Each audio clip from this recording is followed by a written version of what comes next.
Recording in progress.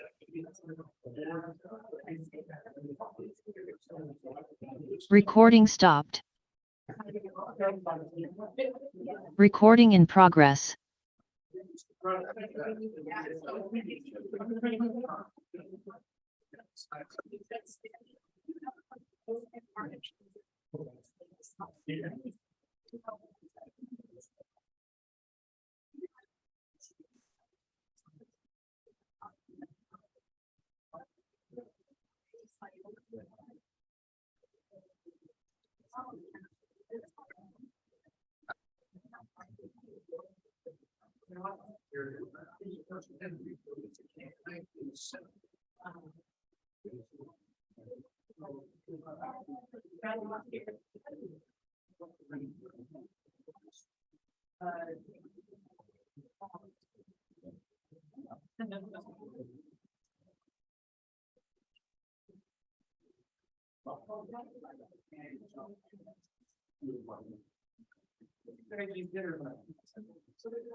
Good morning, everybody.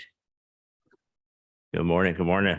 We're going to go ahead and get ourselves started here and call to order the special meeting of the Board of Retirement and Board of Investments. This is day 2. It's February 23rd, 2023, and it's 9:01 a.m.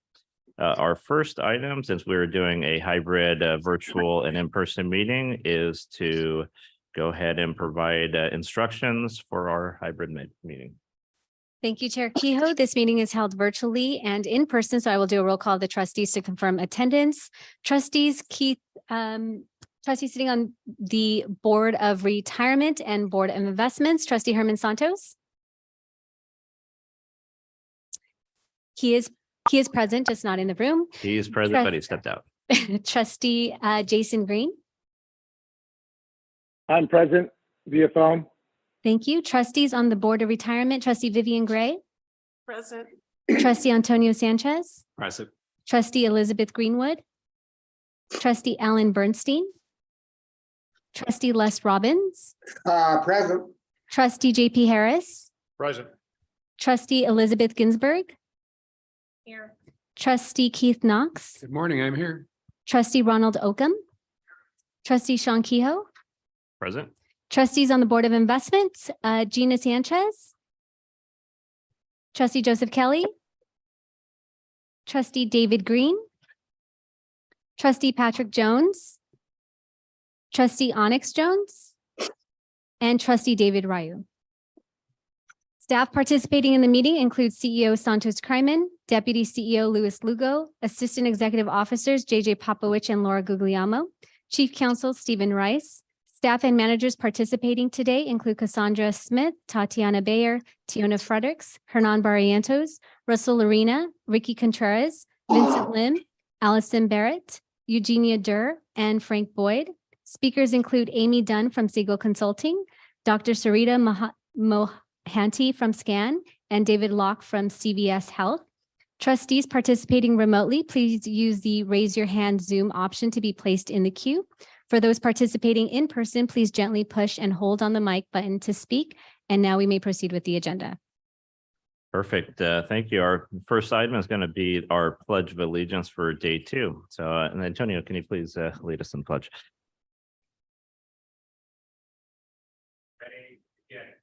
I pledge allegiance to the flag of the United States of America and to the republic which stands one nation under God, indivisible, with liberty and justice for all.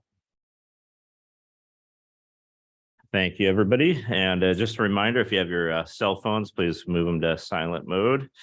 And we also had found a cell phone here.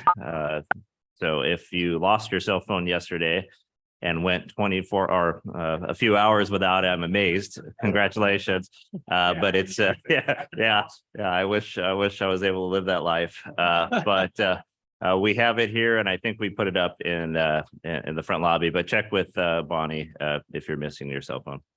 And we will go ahead and start the meeting and pass it over to Mr. Kryman. Great.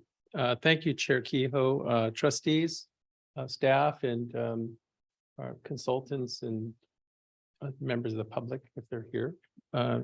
Thank you for being here. I had an opportunity to reflect on yesterday's sessions, and I do want to say that I thought that it went very well in terms of the engagement and the back and forth and making sure that we incorporate all of the ideas that the trustees have for the vision of the organization. We had the opportunity to talk a lot about the member experience and how we're going to improve that moving forward. And I think we're off to a very good start. So day two is going to be really everything about retiree healthcare, disability, retirement services, and disability litigation. I do want to acknowledge and thank our business partners. Stephen, thank you for being here. And I know that CBS is here as well.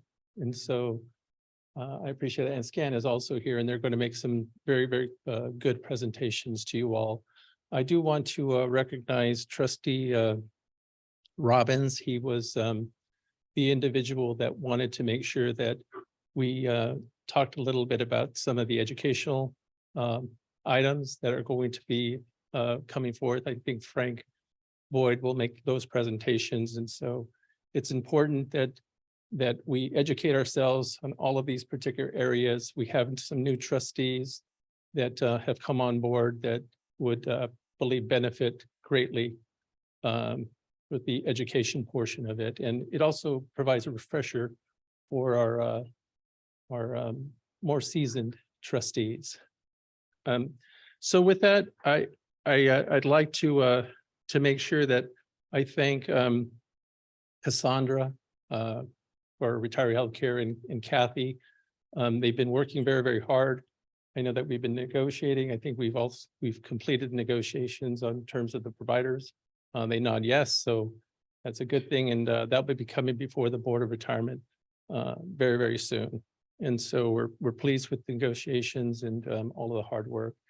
And I do want to mention that when I first got here, I had the opportunity to really go through the pension side of the call center and get information about that side.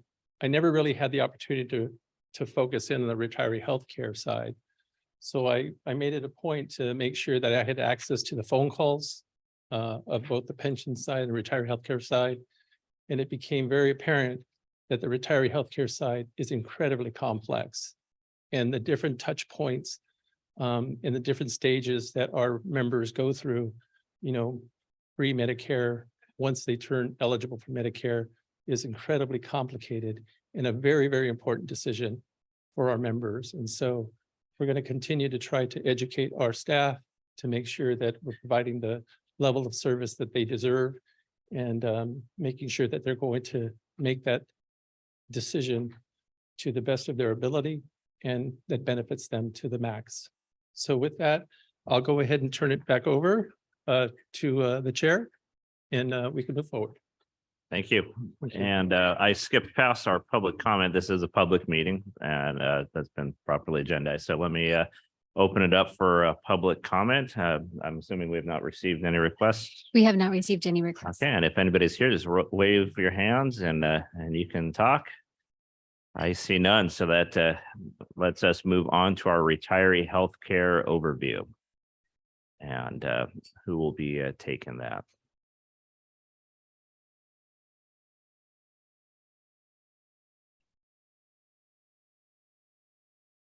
Good morning, trustees, staff, and business partners. As we mentioned yesterday, we are continuously looking for ways to improve our members' experience. Today, we have Tatiana Bear and Tiona Fredericks here from RHC to provide a high-level overview, particularly trying to educate at least the beginning basics of retiree healthcare, the plans we offer, mentioning of our 1982 agreement that some of you, I'm sure, have heard. If not, you'll learn today. But I welcome you and thank you.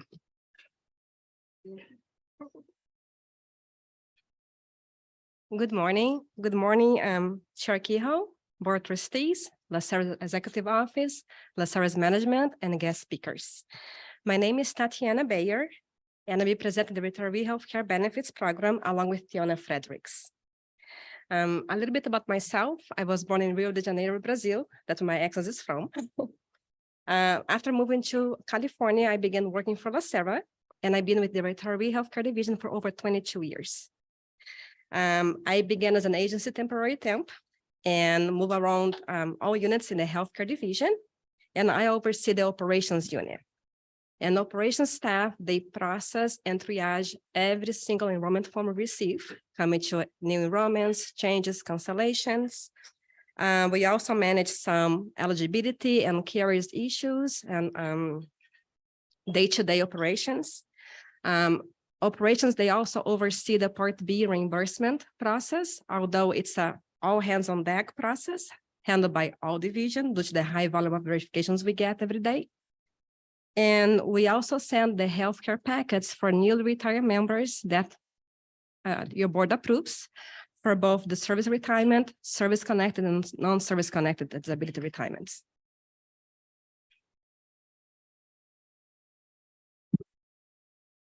In our presentation today, we're going to be discussing the Retiree Healthcare Program, including the 1982 agreement between the County of Los Angeles and LACERA OPEB Trust Fund. We're going to review the healthcare program, including the eligibility, enrollment, Medicare basics, and Medicare Part B premium reimbursement. If you have any questions, feel free to raise your hand or push the button. We're going to be having some time at the end if you have any additional questions. I believe that in order for us to be successful and meet our future goals, it is very important that we know our history and know where it came from. We'll be discussing some of the historical facts in the next 2 slides. Let's begin.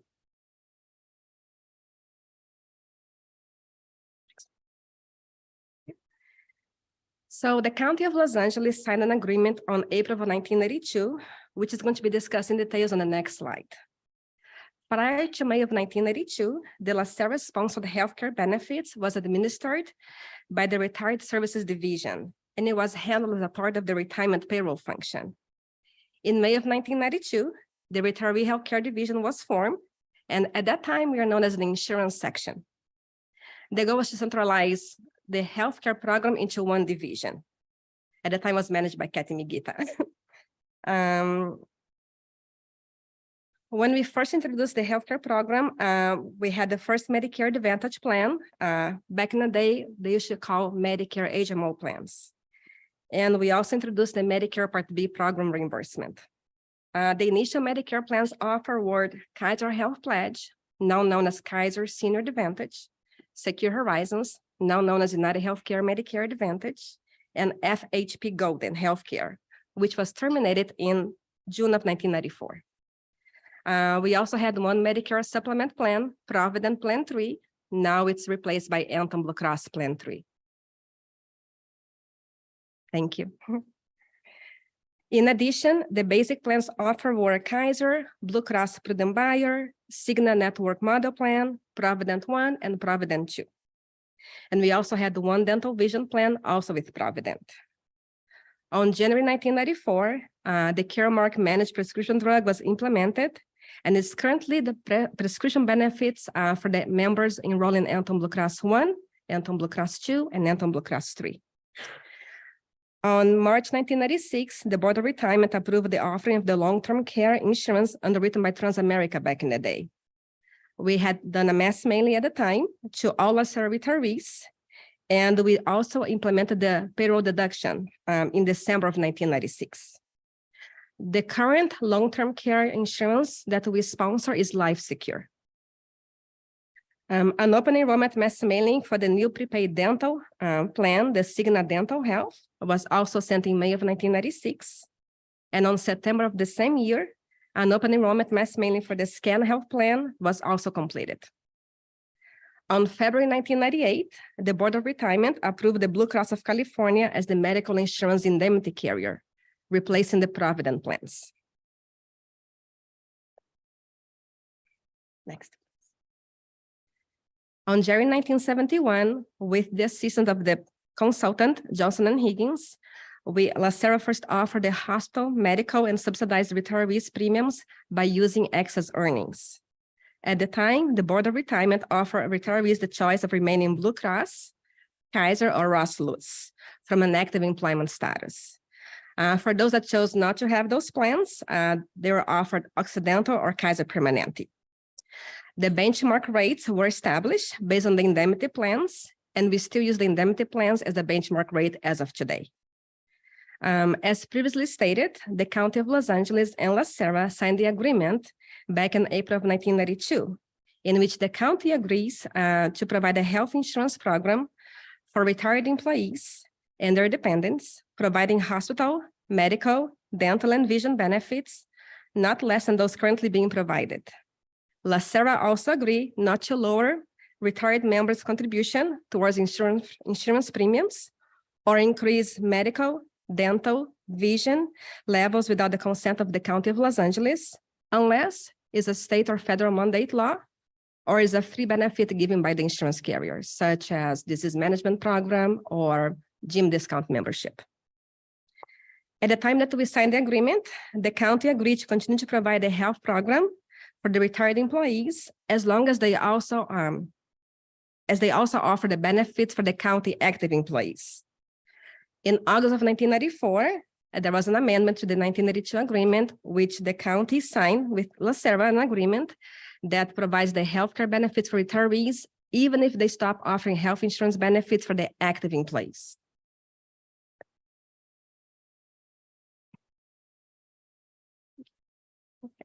OPEB. Other post-employment benefits are benefits other than pensions that the U.S. state and local governments provide to their retired employees. LACERA is responsible for the administration and investment of two separate funds: LA County Pension Fund, which provides defined benefits, retirement benefits for employees in the county and outside districts, and OPEB Trust Fund, which provides healthcare and other benefits for retirees of the county, LACERA, and the Superior Court. The County of Los Angeles established the OPEB Trust Fund for the purpose of pre-funding the healthcare benefits program. The OPEB Trust serves as a funding tool for the participating employers to hold and invest assets using to pay the OPEB program benefits, such as medical, dental, vision, and death benefits.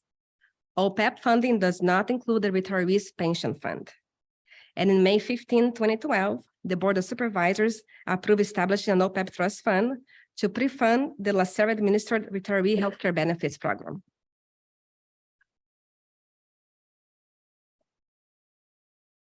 LACERA offers a variety of medical and dental vision plans for LA County retirees. Unlike the county active employees that have benefits based on their benefits packet, such as Megaflex or options, when a member retires, the same insurance plans are offered for everybody, no difference. We have HMO plans and we have the indemnity plans. We also have with the Medicare plans, Medicare Advantage plans, and Medicare Supplements plans. The medical indemnity basic plans we offer are Anthem Blue Cross 1, Anthem Blue Cross 2, and Anthem Blue Cross Prudent Buyer. The Medicare Supplement plan we offer is Anthem Blue Cross Plan 3. Coming to the HMO basic plans, we have Kaiser Permanente, we have United Healthcare, and we have Cigna Network Model Plan. The Medicare Advantage plans we offer are Kaiser Senior Advantage, United Healthcare Medicare Advantage, SCAN, and SCAN we just opened in July of 2022 in Arizona and Nevada in some areas, and also the Cigna Medicare Select RX plan. Now, know that the HMO plans, both the basic and the Medicare Advantage plans, is based on zip code service area. The Medicare plans are managed by the Medicare zip code availability, so things change from time to time. We also offer Kaiser in some areas outside California. We have in Georgia, Hawaii, Oregon, Washington, and Colorado. The indemnity plans, Anthem Blue Cross 1 and 2 are actually also available nationwide. We do have some retirees living overseas, so they had to choose between Anthem Blue Cross 1 and 2. Medicare does not cover out of the country, so Anthem Blue Cross 3 is not available. Anthem does not pre-authorize any medical services for foreign countries, so members, they have to pay the services upfront and submit the claim and proof of payment to the insurance company, Anthem Blue Cross, for reimbursement. We also offer 2 dental vision plans, both through Cigna. We don't offer Safeguard or Delta. Everything is through Cigna. And we have an HMO plan and we have an indemnity plan. The indemnity plan, members, they can go to any dentist they want, although we strongly encourage them to use a network dentist. That way they can have savings and don't get overcharged. And Cigna pays a percentage of the claims based on the usual and customary charges. So for the most basic services, they pay about 80%, and anything major is about 50%, again, of the usual and customary charges. On the Cigna HMO, just like a medical plan, you have to be assigned to a dental office, and if you need to see a specialist, you need to get a referral first. And the vision benefits are the same, no matter if you have the Cigna Dental Indemnity or the Cigna Dental HMO. It's basically a basic benefits for the eye refraction and the lenses and glasses. And members can go in network or out of network. Thanks. Next one.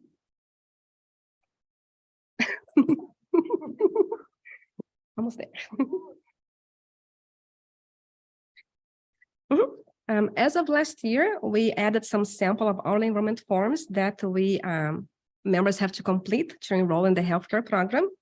And we have the sample forms for the medical form, the dental form, and the Medicare Advantage prescription drug form. And the sample basically instruct members how to complete and sign and how to submit the forms. They can use the forms for basic new enrollments, survivors, making a change such as adding a family member, deleting a family member, changing to a Medicare plan, for example, or just changing outside plans completely. I'm sorry. They also use the same form for the cancellations.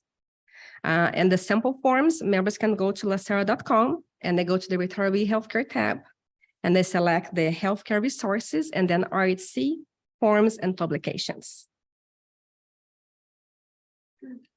Next. Okay. So when a member retires, they go into the agenda, and from there we send a packet to every single member.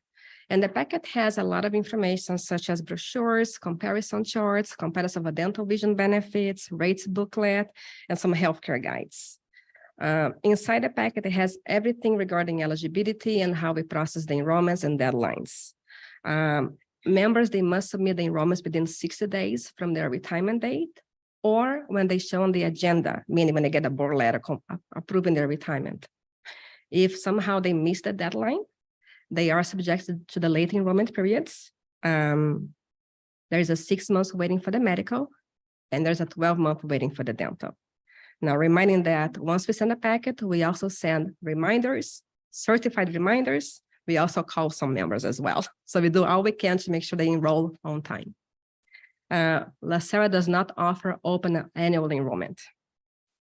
Once a document is received at LACERA, such as enrollments, Medicare Part B verifications, insurance correspondence, once it's imaged to the member's account, an acknowledgement letter goes out to the member automatically, mainly saying that we have received this document from you.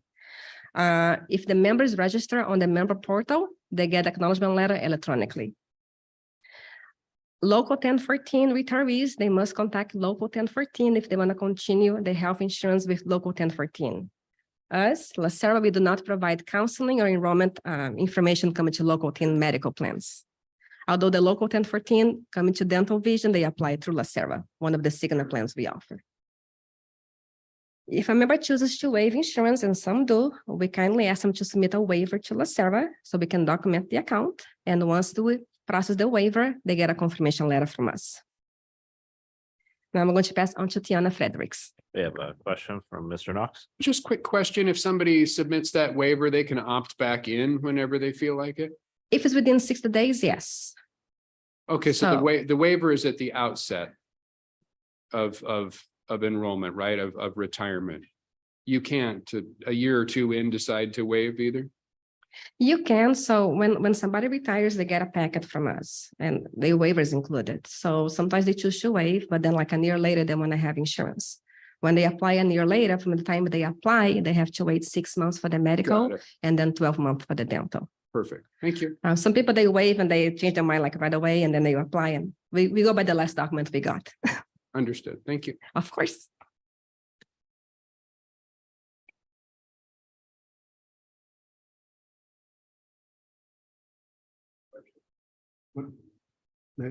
Um, so typically the staff encourage members to begin the application process, I believe it's 90 days for retirement, Correct, for the retirement horizon. correct. So with regards to the 60 days for healthcare enrollment, can we begin the process at the same time that we submit the retirement application, or we have to retire and then submit the application? Now, we strongly encourage them to submit before they retire. If they know they're going to retire 3 months from now, they can submit everything all together. Once the retirement is finalized, then we can process the health insurance benefits. Also because often it's missing documentation, missing Medicare information, missing signatures. So it's better to have the information ahead of time so we can review the documents and contact the member. Now, from the retirement day, they get an extra 60 days to apply for their health care. But we tell them to apply before they retire. So they're encouraged to do it. They're encouraged to submit the paperwork, but you still have 60 Mhm. days afterwards. If you missed, if you failed to submit the application, is that where the 60 days come in? Yeah, so we tell them, we encourage them to submit before, as soon as they know they want to retire, to submit everything to us, direct deposit, taxes, and the health insurance forms. But they can still do up to 60 days from the retirement date. So for example, they retire March 15, they have until May 15 to submit. If we get, let's say on June 15, then from June 15, they have a 6 months waiting for the medical, 12 months waiting for the dental vision. Obrigado. De nada. Do you follow up with them if they haven't done it? Yes, we send reminders, certified reminders, and those things I use over, we also call them. And just a reminder, when we're asking questions, push the button so that the people on the online can hear too.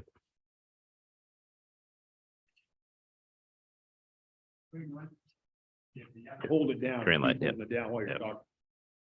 Oh, you gotta hold it down. Yeah. Yeah. When you push the button, you hold it down and then you can talk and then that way Les can hear us.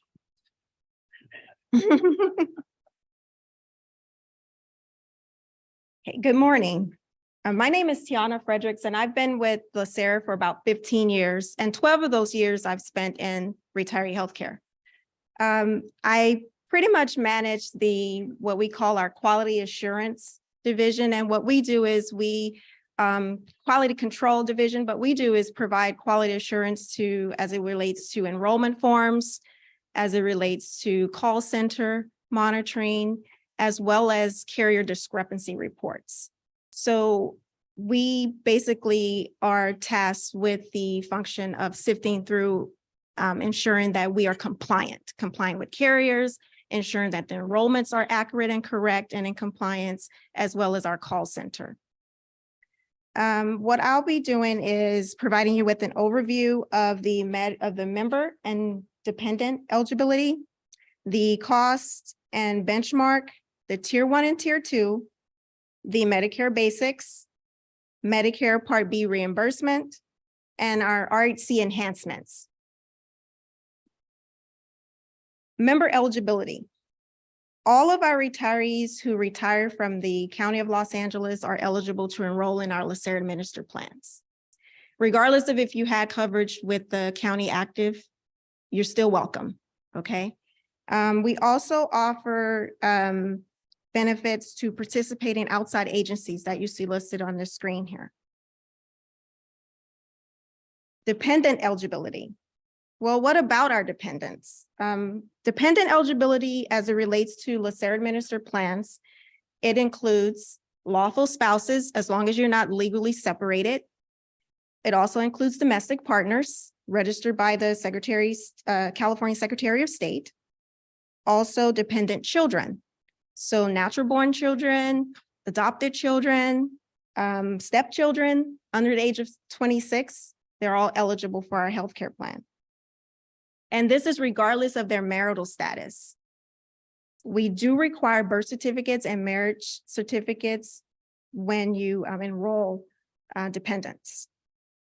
When it comes to individuals who are over the age of 26, such as disabled dependents, they do have to go through a process where we receive disabled forms. Those disabled forms are submitted to the respective carriers, and those carriers will make the determination if they are actually eligible and approved for that coverage. LACERA's retirees tend to fall within one of the two categories. You're either a tier 1 or tier 2. Are we all tier 1s in here? Maybe. No, we have a few tier 2s. Okay. Tier 1 members are those who were hired prior to 6/30 of 2014, and those who were hired after 6/30 of 2014 are tier 2. Under tier 1, Medicare is not mandatory. Okay, whereas under tier 2, if you're eligible, Medicare is required. Under tier 1, our premium subsidy applies to all eligible dependents, but under tier 2, it only applies to the retiree and their survivor upon that member's death, of course. Under tier 1, the Part B reimbursement, it may apply to two parties under the as long as they're enrolled in a Medicare supplement and Medicare Advantage or Medicare Advantage plan. But under tier 2, it only applies to the survivor, the retiree or the survivor. Okay. When it comes to the premiums, our benchmarks pretty much set the standard as to the maximum premium that we'll pay towards the county subsidy for the member and or their dependents. Now, tier 1 and tier 2 benchmarks, they're based on our Anthem Blue Cross 1 and Anthem Blue Cross 2 plans. Under tier 2, the benchmark for our Medicare eligible members is based on our Medicare supplement plan, which is Anthem 3. Now, for both tiers 1 and 2, the dental and vision, the dental plan is based on our indemnity dental plan for both. The chart that you see here, it really illustrates how the county subsidy is allocated based on an individual's years of service. Members with 10 years of service are subsidized 40% of the benchmark rate. And for each additional year earned beyond that 10-year mark, an additional 4% is added. Members are responsible for the premium difference if the plan selected exceeds the benchmark rate. So for example, if the benchmark is $900 and the plan selected was $1,000, well, the member's responsible for paying the difference of the $100. Here are a few Medicare basics.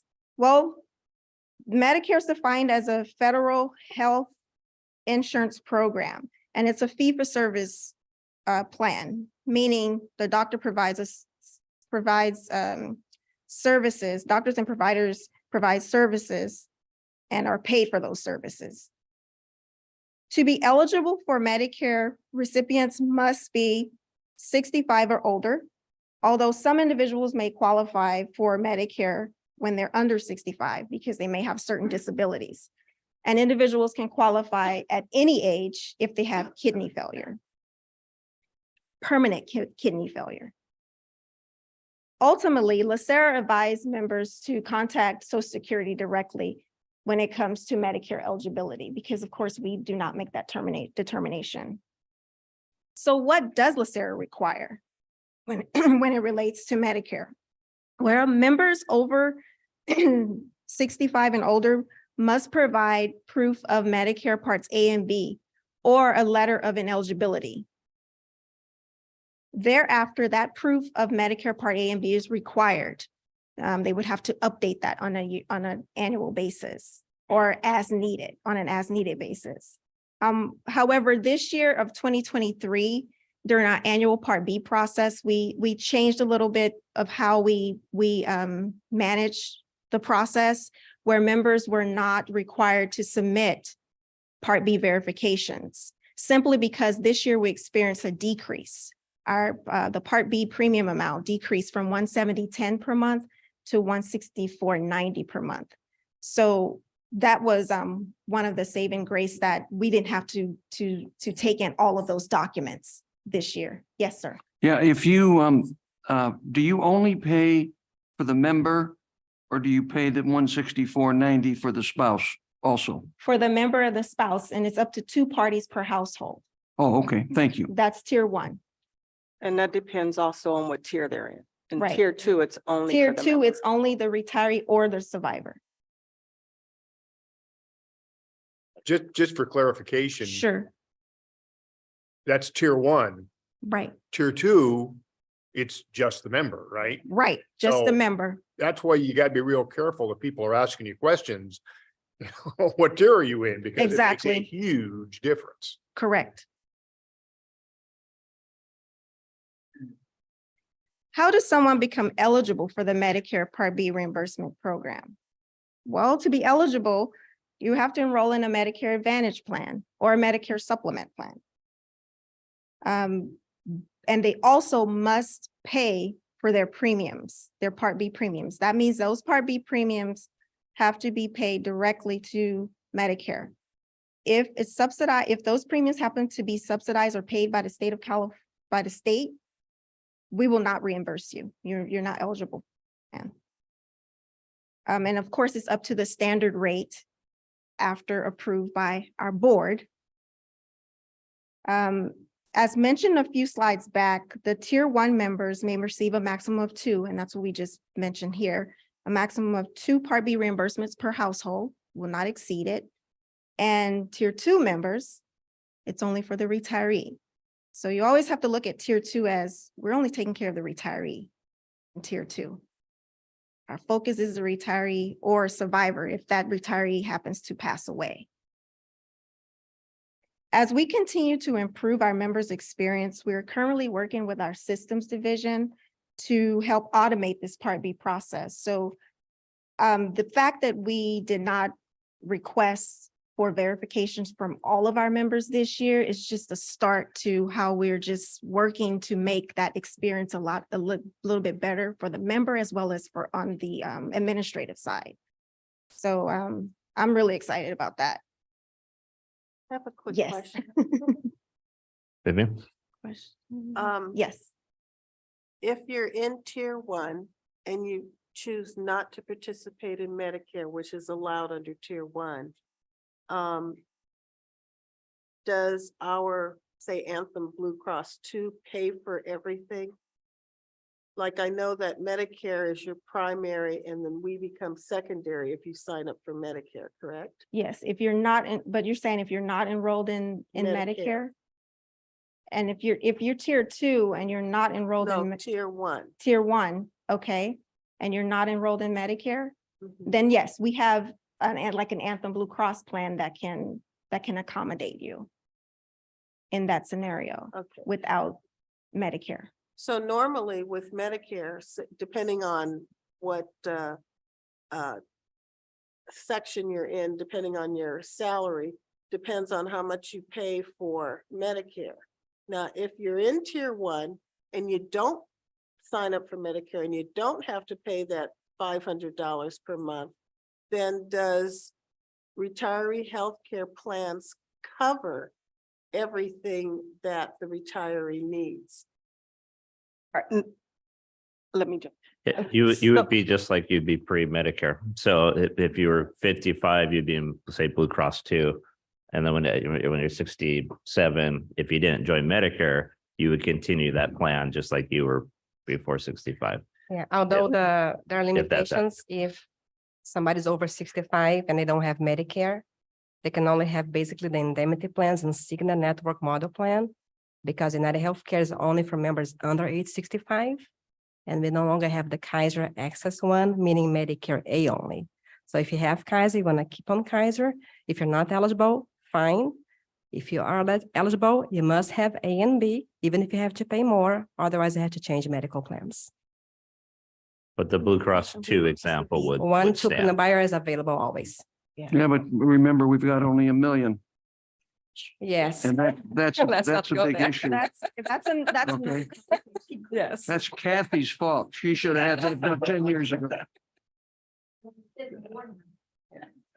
Yes, so Ms. And you're Gray, still responsible for deductibles. So it's not like, I kind of sense where you're going with this is, does it cover Saving you money. 100%? And the answer is Oh, no. Oh, You still have to do your deductibles. right. Yes. So the Anthem plan, the Anthem Blue Cross 2 plan is an 80-20 plan. And so those individuals that elect not to take Medicare, their benefits would be at that 80-20 payment of claims. And that 80% is paid by the carrier, 20% by the member themselves, which, as Mr. Oakham indicated, does go towards their 1 million lifetime max. Herman? You know, also, I don't know where you got 500.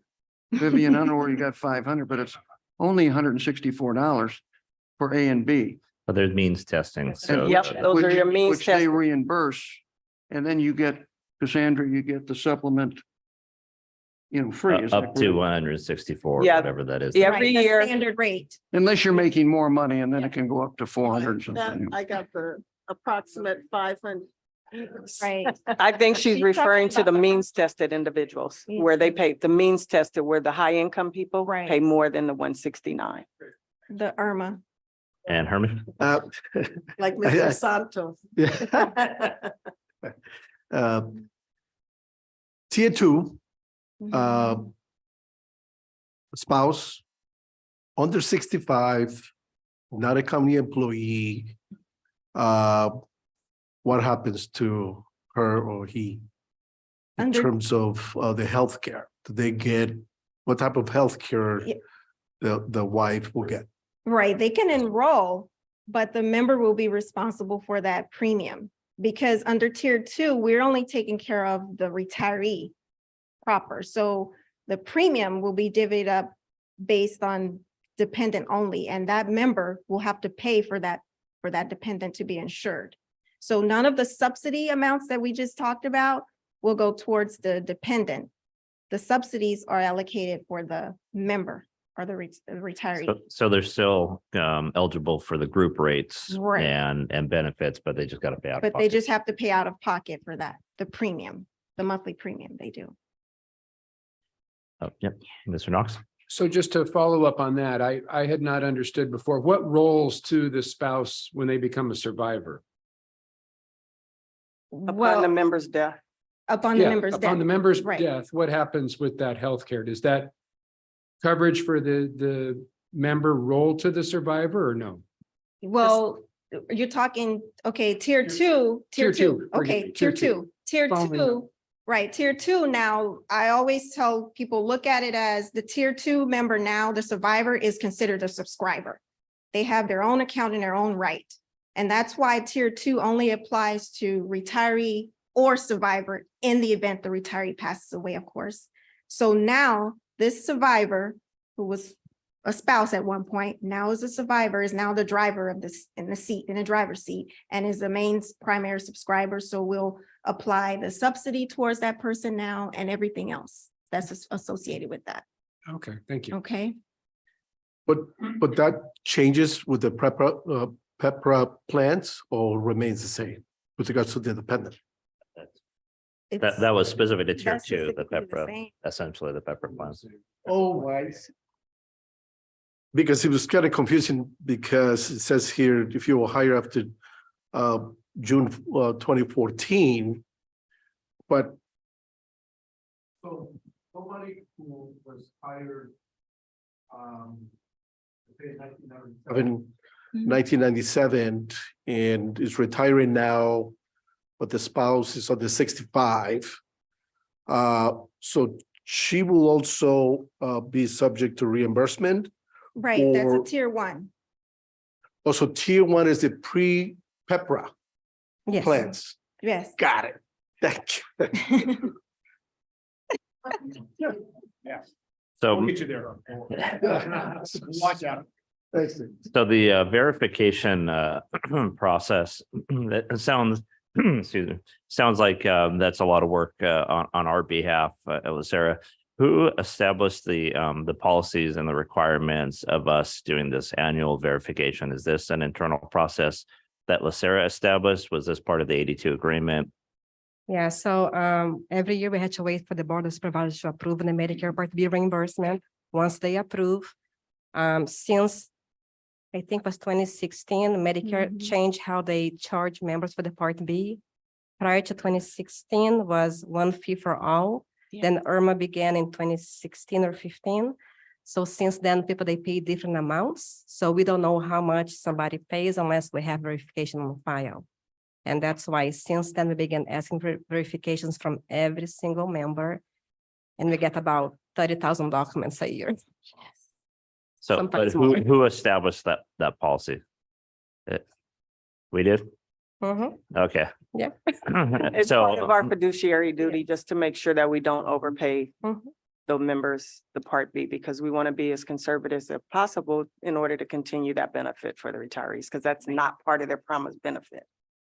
so that's actually a good thing because that allows us, as we look at automating the process and we look, I would encourage staff to think outside the box on this and see what we can do, excuse me, to limit the staff work associated with this.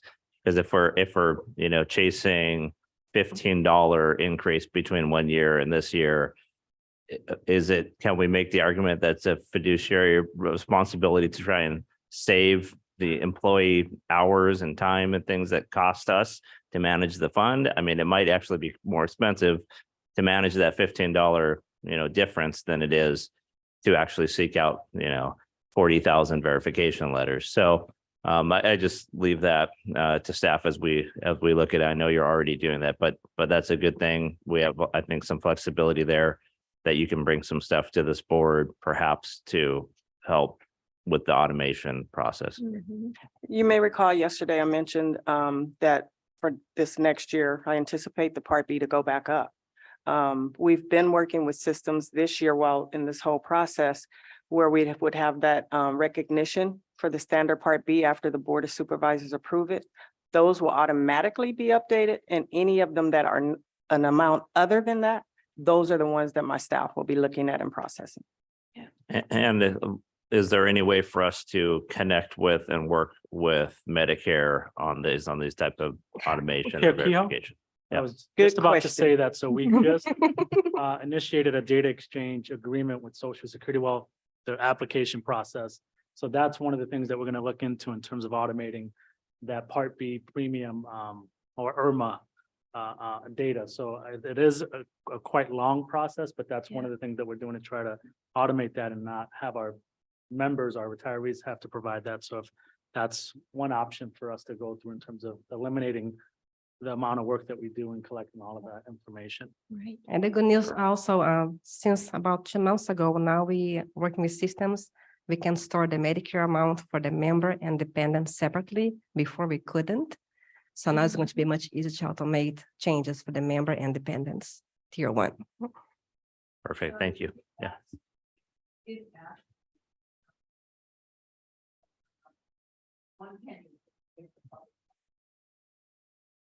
Yeah, but we can make the argument that the staff hours associated with managing this is a cost to manage the system. Yeah, well, but if we're responsible for it, I don't care what they care about. It's what we and this board cares about. So I hear you, but I think we can make the argument, if we're spending time, staff hours, money, then there's a cost. So we should balance those costs together. Thank you. Next.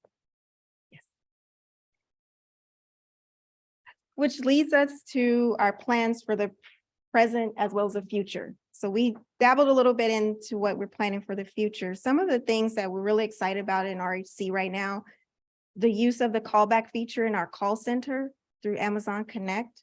That has been working really well. It helps eliminate and decrease these wait times that we've experienced in the past.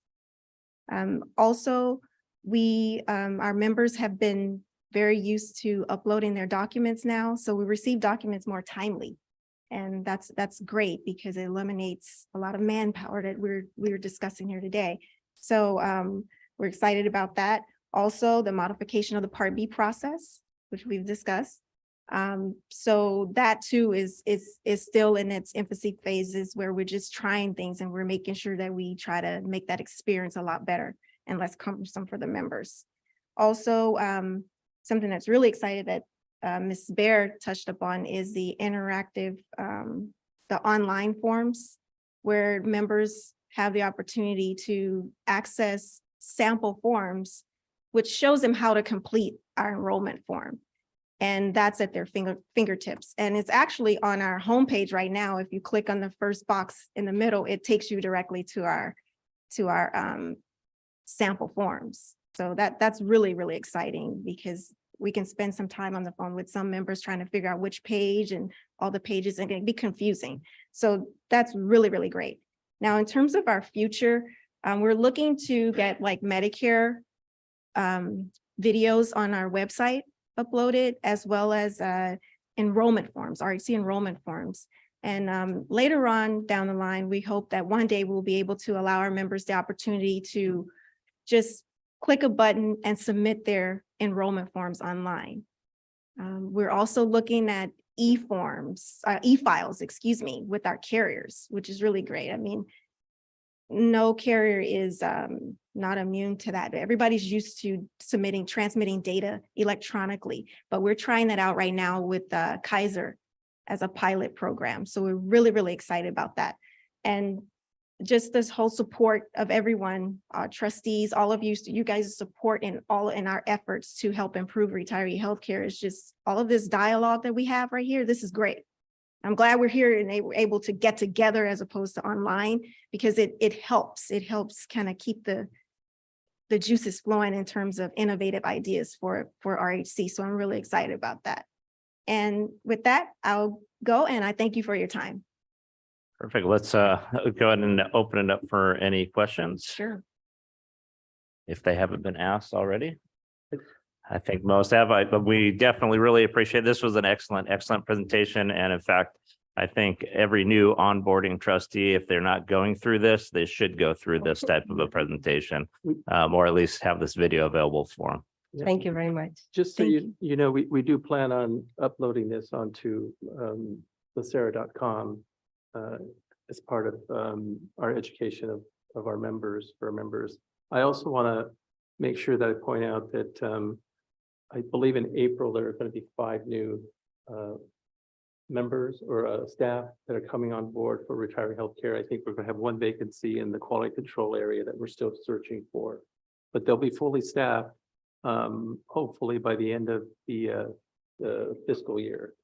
So I wanted to make sure that that I gave props to our HR and to Cassandra and her staff for going through many applications. And it Yes. took a long time. You got Herman's attention. We can see the light at the end of the tunnel now. Mr. Lugo, so with regards to the future plans, and in particular, the coordination with Social Security and LACERA, is that going to take place this year, or is going to be longer than that? That's a bit wishful thinking. We started the application process, I think, correct me if I'm wrong, Cassandra, I think they estimate about a year before we get a response back in terms of, coordinating that data exchange. So it is large federal government agency. So I imagine we're not high on their priority list right now, but we'll be following up. I think we have at least an email and a contact person. I have submitted our original application for it. I did get a few questions back, so we're submitting those response. But as Louis said, we're at their beck and call, so they say a year. We'll see, hopefully before then. Thank you. Thank you, everybody. Thank you very much. you. Obrigado. Okay, so our next item is our federal legislative and regulatory updates.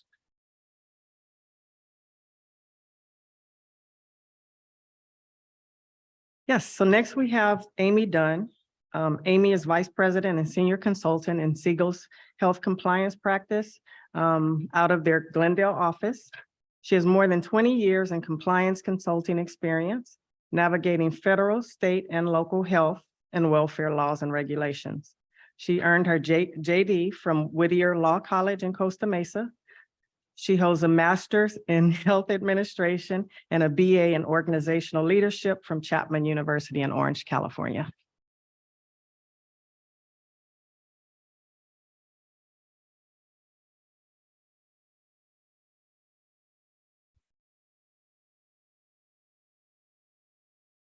Good morning. I want to thank also the previous presenters. I thought that was a very informative presentation as well, learning a lot about LACERA myself. Good morning. My name is Amy Dunn, and I'm a compliance consultant here with Siegel. I also want to acknowledge my Siegel team, who is here today as well. But today I'm very delighted to meet you and to talk again about the legislative landscape of what we are looking at a federal perspective. So this is how we'll be spending our time together today. First, what can we expect in Washington, D.C. coming up in the next, a few months, if not year? We'll also be looking at legislation from the 117th Congress. We're currently in the 118th Congress, but we're going to take a look back to see how things are shaping up to also look forward. And what's happening with the public health emergency for COVID-19. So here we go. What can we expect in Washington, D.C.? Well, let's take a little step back into the 2022 midterm elections. The midterm elections were held late last year, and they also included a runoff election for a Senate seat in the state of Georgia. The House of Representatives flipped to be in Republican control. And on the House side, the difference, as you can see, is very small between the Republicans and the Democrats, which means it's possible. And we've actually already seen where the legislation in motion, because some Democrats or Republicans may go over to the other side and vote with the other party's initiative, because, again, that gap is so small. The Democrats retained control of the Senate. And the one thing that's important to note here about the Democrats retaining control of the Senate is not just because they are going to be the majority of the Senate, but also because they're having the majorities of the committees. Previously, when it was under that 50-50 structure, that the committees were not assigned based on majority. Well, now they've got more flexibility. And what that for the committee seat assignments with the 51 seat majority. So we can see and expect to see some significant activity from the Senate this year. So let's look at the Speaker of the House. Kevin McCarthy was elected the Speaker after 15 ballots. Going through, if you can remember that, just not that long ago. And so what did he ultimately agree to shape this policy?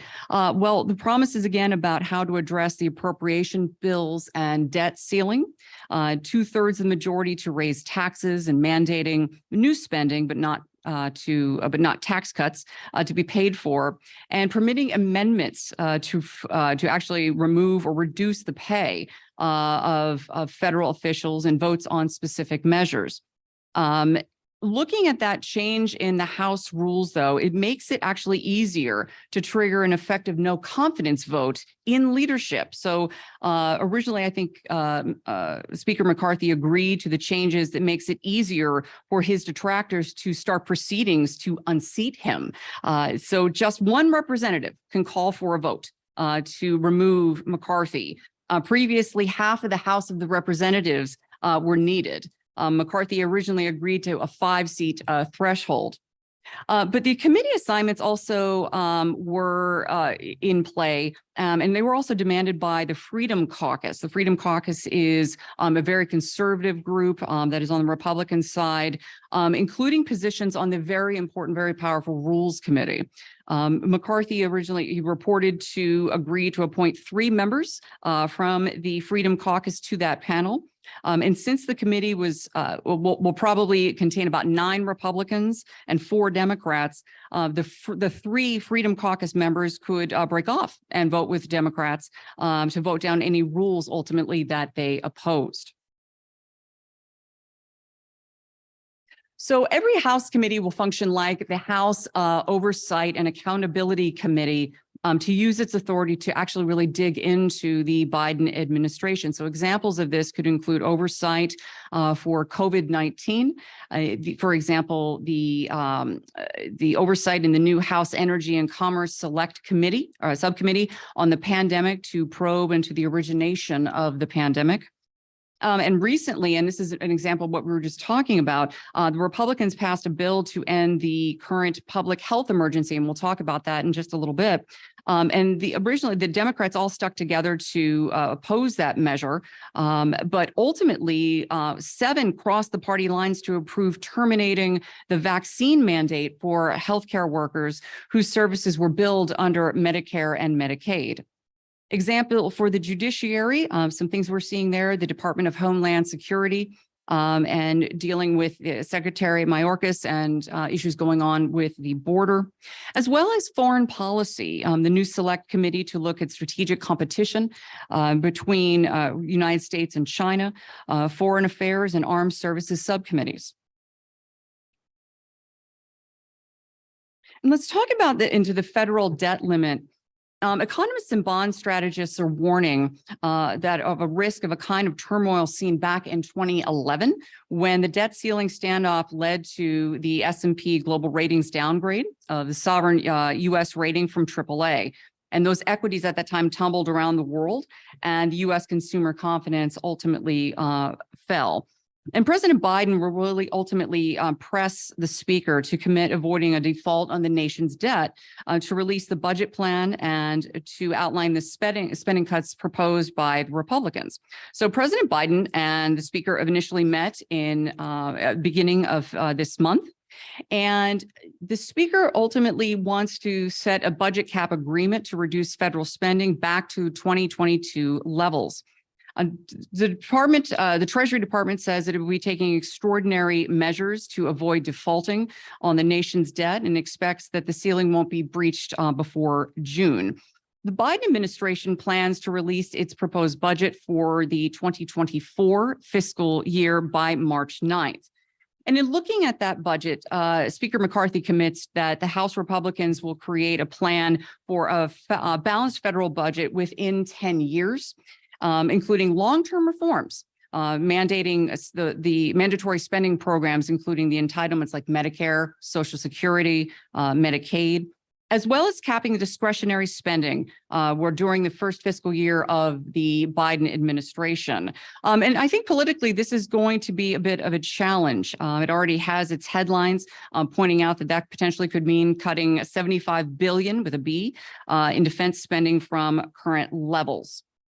So ultimately, where does this look into? We go into the Senate. And in recent years, Congress has tended to fund the government by running up the deadline where the previous funding bills would expire, which ultimately mean a government shutdown.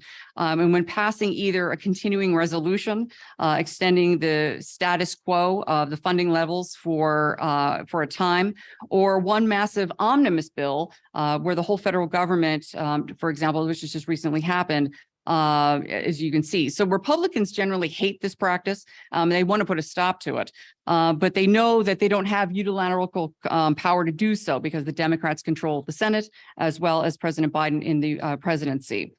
So the House proposal then is that the House would not pass any Senate appropriation bills that don't comply with the House's own budget resolution. That is that they're saying that Democrats must meet the demands on spending levels. The Democrats, they don't want to do this. And so if they stick to that, it means ultimately potentially another government shutdown. But let's stay on with the Senate. Can I ask a question? In a government shutdown scenario, what direct impact does that have on LACERA and our Medicare type plans, if any? Oh, I'm going to open that up to my team as well for kind of a financial impact for perspective as well. It's a really good question. First top of mind would be what fundings would be available just for regular Medicare. You know, forget about the Medicare Advantage plans that your members are part of. So there's a lot of questions on funding and kind of denials of care, et cetera, on Medicare Advantage plans right now. So it just adds one more brick to the load. So it's not an easy answer. And again, I think we could come to resolutions. That would be great. So would it be safe to say that anybody in a Medicare Advantage plan would be okay? They would continue to receive their benefits, et cetera. And then they'd clean up whatever they needed to clean up later. Those Medicare Advantage plans are funded by the Yes. federal government, so the funding is still coming through that Yes. source. So there may be some additional time or kind of interim period they could probably handle without the inflow of cash, but they're still going to need to be reimbursed as well. So it's not a perfect solution.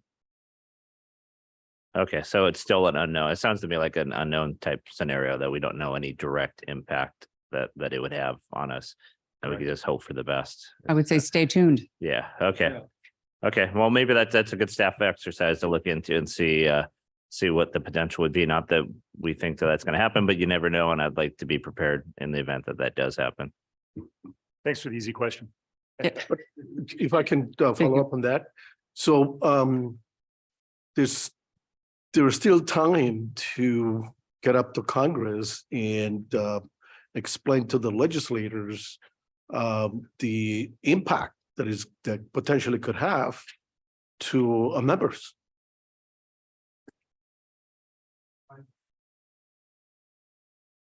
Yeah, I was busy writing the question. Given what's going on in Congress today, and I think it will be a good opportunity in the next 2 months or so to go back to Congress and explain to at least the LA County Congressional Delegation of the potential impact it will have to our members, especially the retirees. We will, through the chair, we will have a conversation with our consultants and try to identify the bullet points and try to anticipate what those impacts will be. Perhaps we'll put together a letter that we can send to the congressional delegation and as well as go up to Washington DC and walk the halls. Right, so CII is having or organizing congressional visits during the conference. And perhaps we can piggyback on that or some other way, but Yeah, just ideas. And I know there's other organizations that have lobby day in Washington that perhaps we can tap in. okay, we will look into that. Thank you. Thank you both. Amy, Good to- can you use some context on the budget process again? Kind of Treasury's looking to say we probably won't be at any issue until June by taking extraordinary measures. Correct. Yes. With that, and to repeat in that, when I say stay tuned, I think really stay tuned. And see, this is a longer process that is going through and to see ultimately and watch really what happens over the next several months is what I would say. There. Thank you for these great questions. Okay, moving on. Again, continuing on into the Senate. For the judicial confirmations, know that as of February 1st in 2023, the United States Senate has already confirmed several of President Biden's nominations, including an associate justice to the Supreme Court, 28 judges to the United States Court of Appeals, 68 judges to the United States District Courts. And there are still nominations awaiting the Senate as well. And so again, back to that example of the Democrats having that majority to allow them more easier control to move through the committees and to move those nominations forward. So let's talk about move into the legislation from the 117th Congress.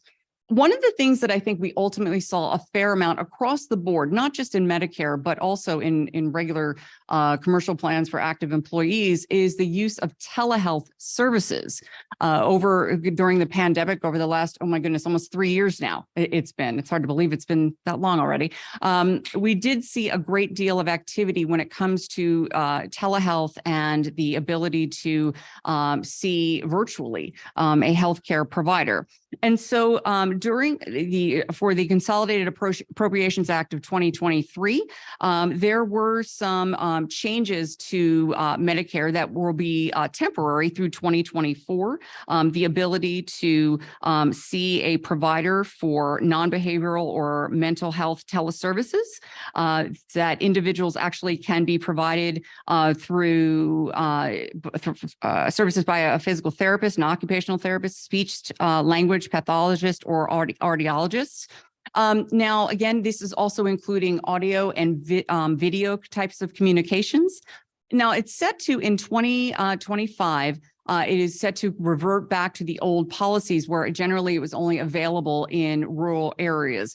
But I think overall we've seen such an uptick that it wouldn't surprise me at all if it remains longer and more perhaps permanent solutions when it comes to telehealth coverage are going to be available. So again, this is an interesting space to also watch. So let's talk through the Inflation Reduction Act, which was signed into law on August 16th, 2022. The United States Senate passed it's a landmark bill called the Inflation Reduction Act, and it was an economic package that included $369 billion in energy security and climate change investments, $300 billion in deficit reduction, $288 billion in drug pricing reform revenue, and $64 billion in extension of ACA premium assistance subsidies. And it was passed using the budget reconciliation process, which permits a passage with really simple majorities in Congress. And really, there are four key areas that I wanted to highlight for you today.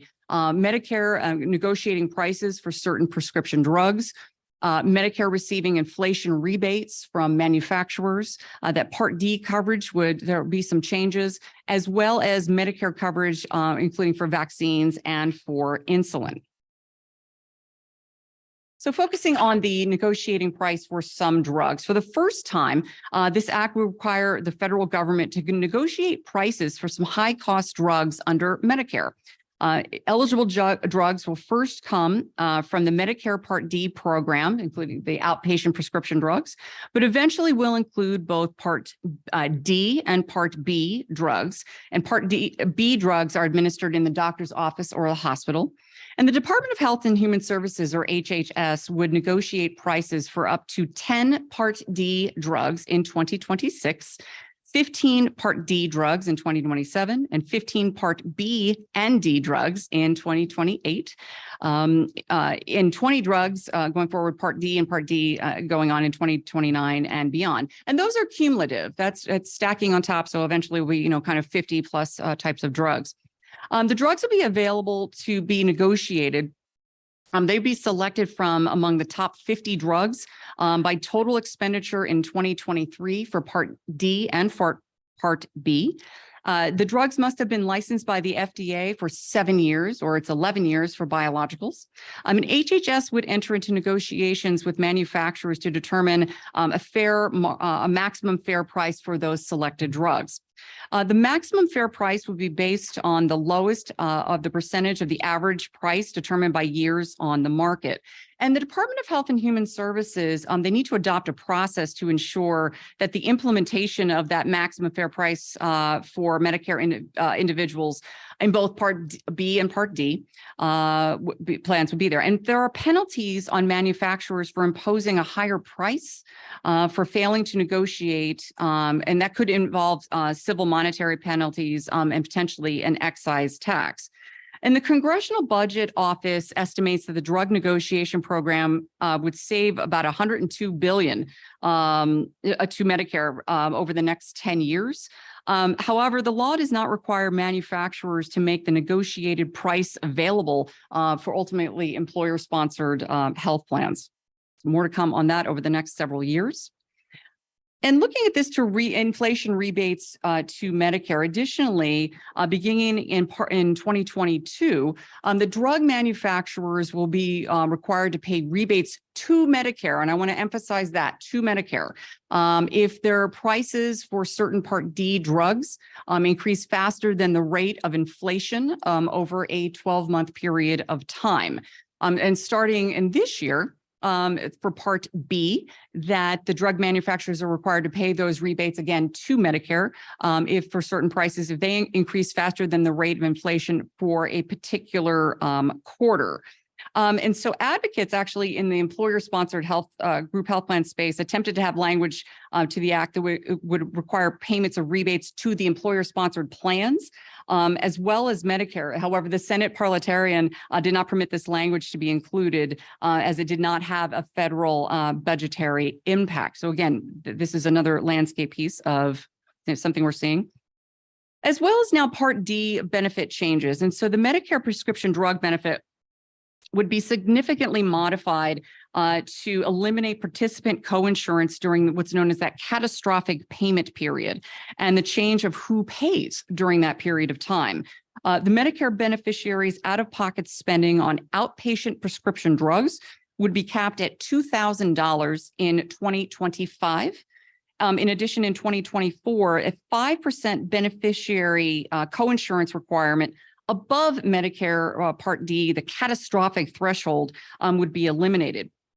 And the beneficiaries in those Part D programs would be allowed to elect a smooth out-of-pocket process of those costs over a year. So, for example, instead of paying large amounts in a single month, that could be smoothed out over a year.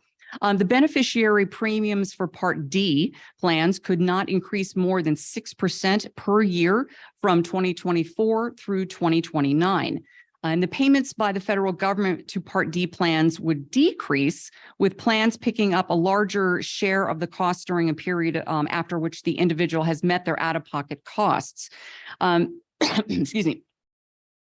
So this act ushers in new manufacturer discount programs beginning in 2025 to replace the coverage gap discount program, which will ultimately sunset in 2024. And the act ultimately expands income eligibility for benefits under the Medicare low income subsidy type of program. And what we really wanted to show to you here on this slide, and this is from the Kaiser Family Foundation, is really just a difference between the breakout of the different tiers of who pays for what. For example, in orange, you're seeing the enrollees. In blue, you're seeing Part D plans, et cetera. And so right now you can see the current law and the differences over what is expected over the next ultimately 2 years.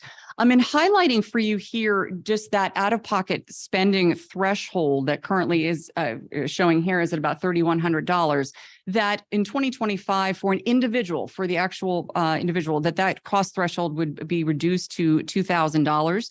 But I think also of note is the 4 different categories that are currently there for 2023. You've got first you have the deductible, the initial coverage, that coverage gap, which I believe is also referred to as, we used to call the donut hole. I think it's used to, what it call, that's what I referred to it as well as the catastrophic coverage. Ultimately, by 2025, you can see that coverage gap or that donut hole will be ultimately eliminated. And so you're starting to see more of that cost shifting, that really ultimately benefits the participant, but the cost shifting also to more of the drug manufacturers as well as to the Part D type of plans. Can I ask a question? So since we don't enroll in Part D, does this have any direct or indirect impact on LACERA? Our HMO plans, those individuals automatically get Part D. We just advise our members not to go walk into Social Security and sign up for it on their own. Got it. So it does have a benefit to us, essentially reducing additional. Correct. rates. So when those members go into the pharmacy to get a prescription, if they're within that donut hole, they may pay less than whatever their copay amount is. It's automatically reduced at retail. And then as we negotiate rate increases going into 24 and 25, we would assume that this would benefit us as we're looking at that as well. And I'm going to hold you accountable to what you say right now. Someone burning a hole through my. Yeah, I look at this here and I see.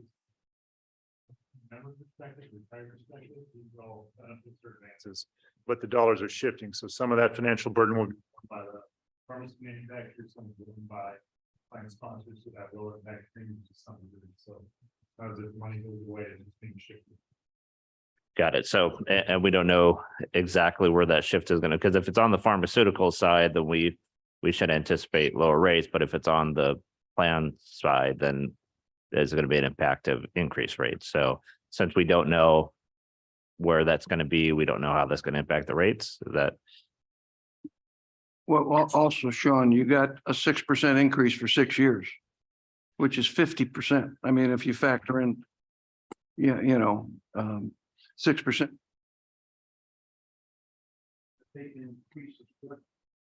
Excuse me, that they can increase the drug cost, which to me doesn't make any sense. They're going against what they're trying to do. Another example, when we meet next week, we'll talk about Kaiser as an example. The overall increase for the Kaiser Medicare Advantage plan is a reduction, not an increase. So there's some balance here and some shifting, but for the non-Medicare Kaiser members, we'll see an increase. So again, it's hard to tell you it's all going down or it's all going up. It just really depends on kind of which bucket is it assigned to. And then how does it wash out in aggregate? got it? So nobody in the medical industry is losing their vacation home. I get it. Okay, sorry. Thank you. Not until federal default. So I just want to be clear. We, as LACERA retiree healthcare participants, do not have to sign up in Part D. Is that correct? Correct. We advise members not to go into Social Security and sign up for Part D because your prescription benefit under the LACERA healthcare program is equal to or better than what they're offering there. So we only have to sign up for A and B. Correct. If you pay 10 years, you don't have to sign up. You'll automatically get it when you become eligible or age 62. If individuals are still working when they still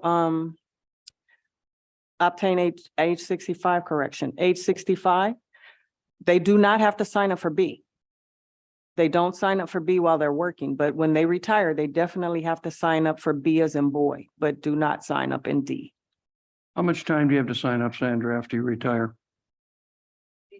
April of It's 3 months after. 3 months before, right? After and 3 months. 3 months before, 3 months after.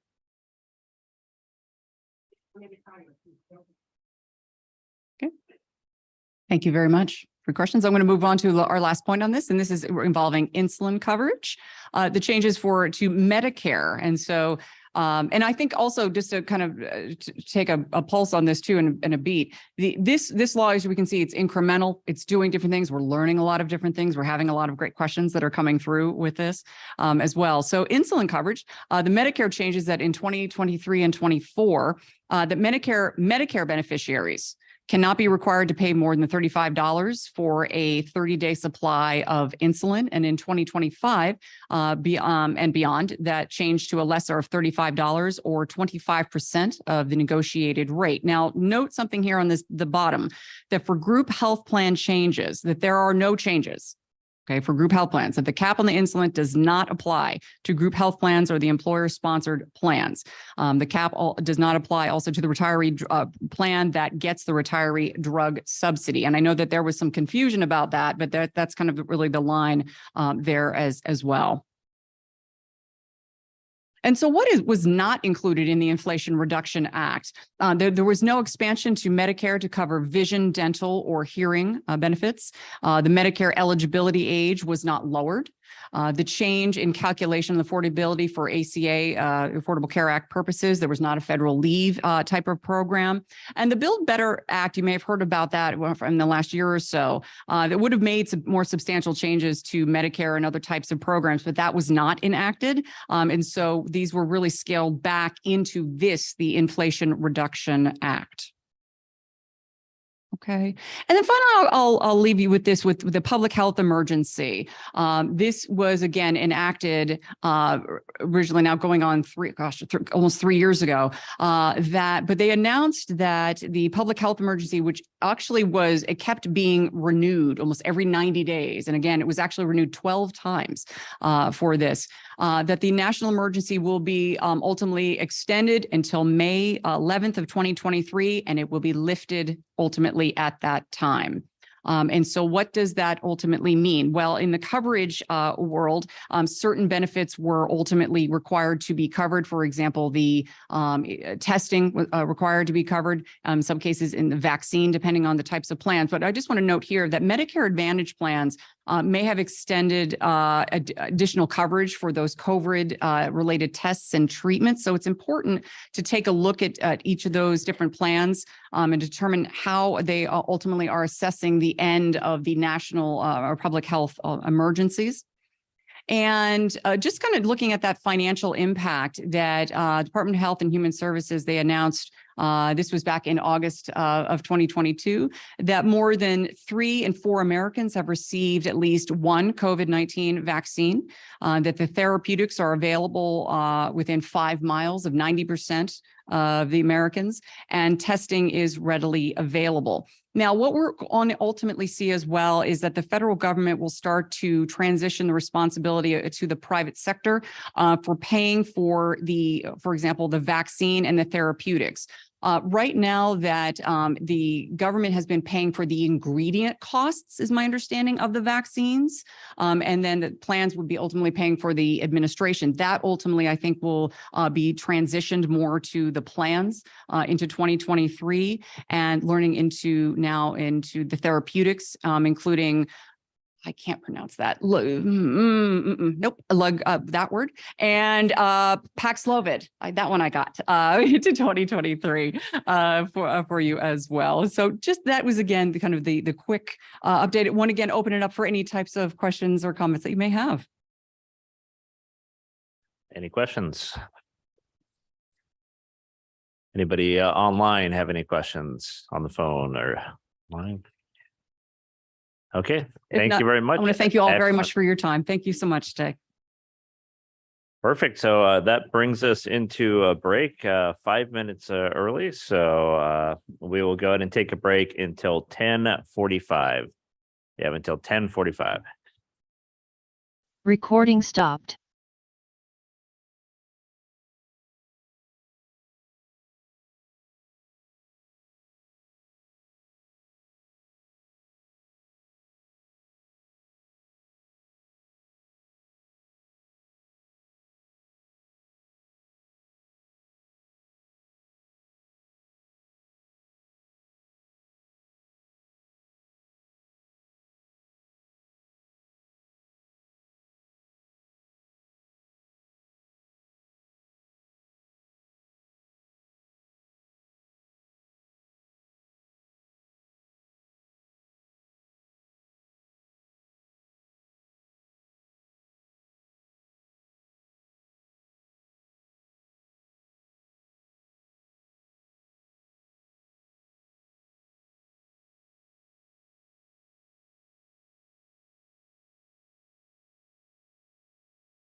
Testing 1, 2, 3, 4.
Recording in progress.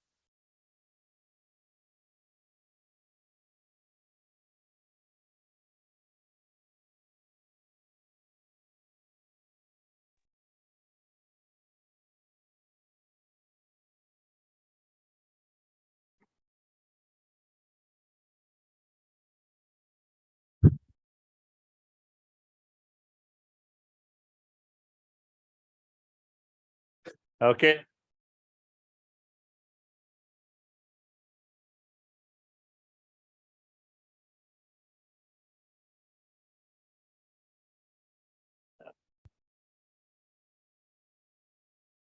Okay.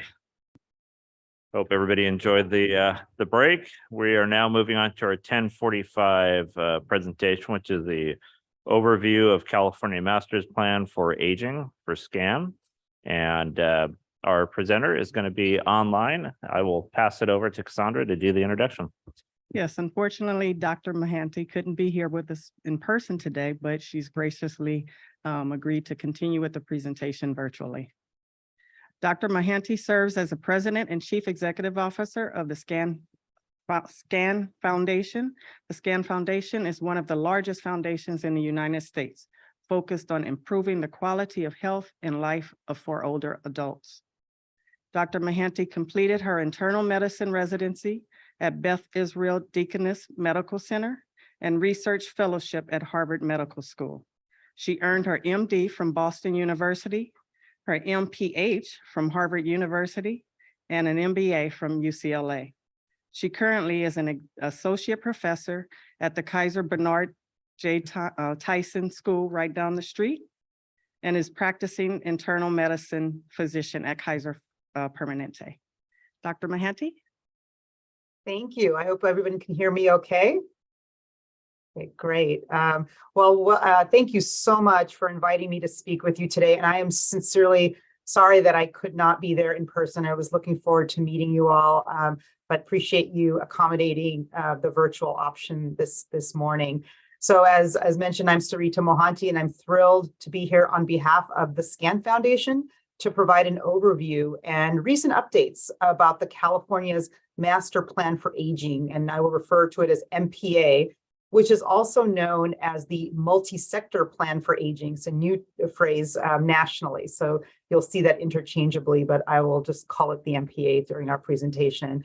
As noted, I'm also a practicing internal medicine physician, and I also serve on a committee called the Implementing the MPA in California Together, or IMPACT, with a group of 9 stakeholders, which we are charged with advising the state on MPA implementation.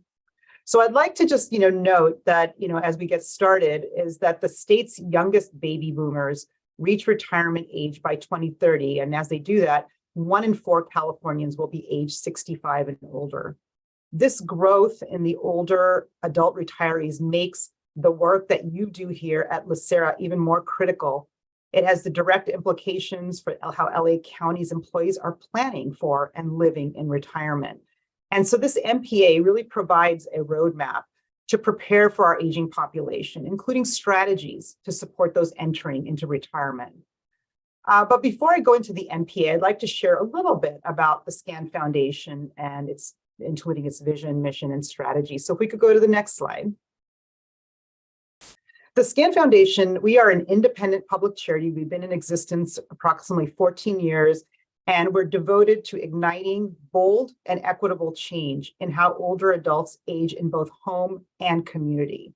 And over the last year, we renewed our commitment to supporting aging well in community through a new 3-year strategic plan. The next slide.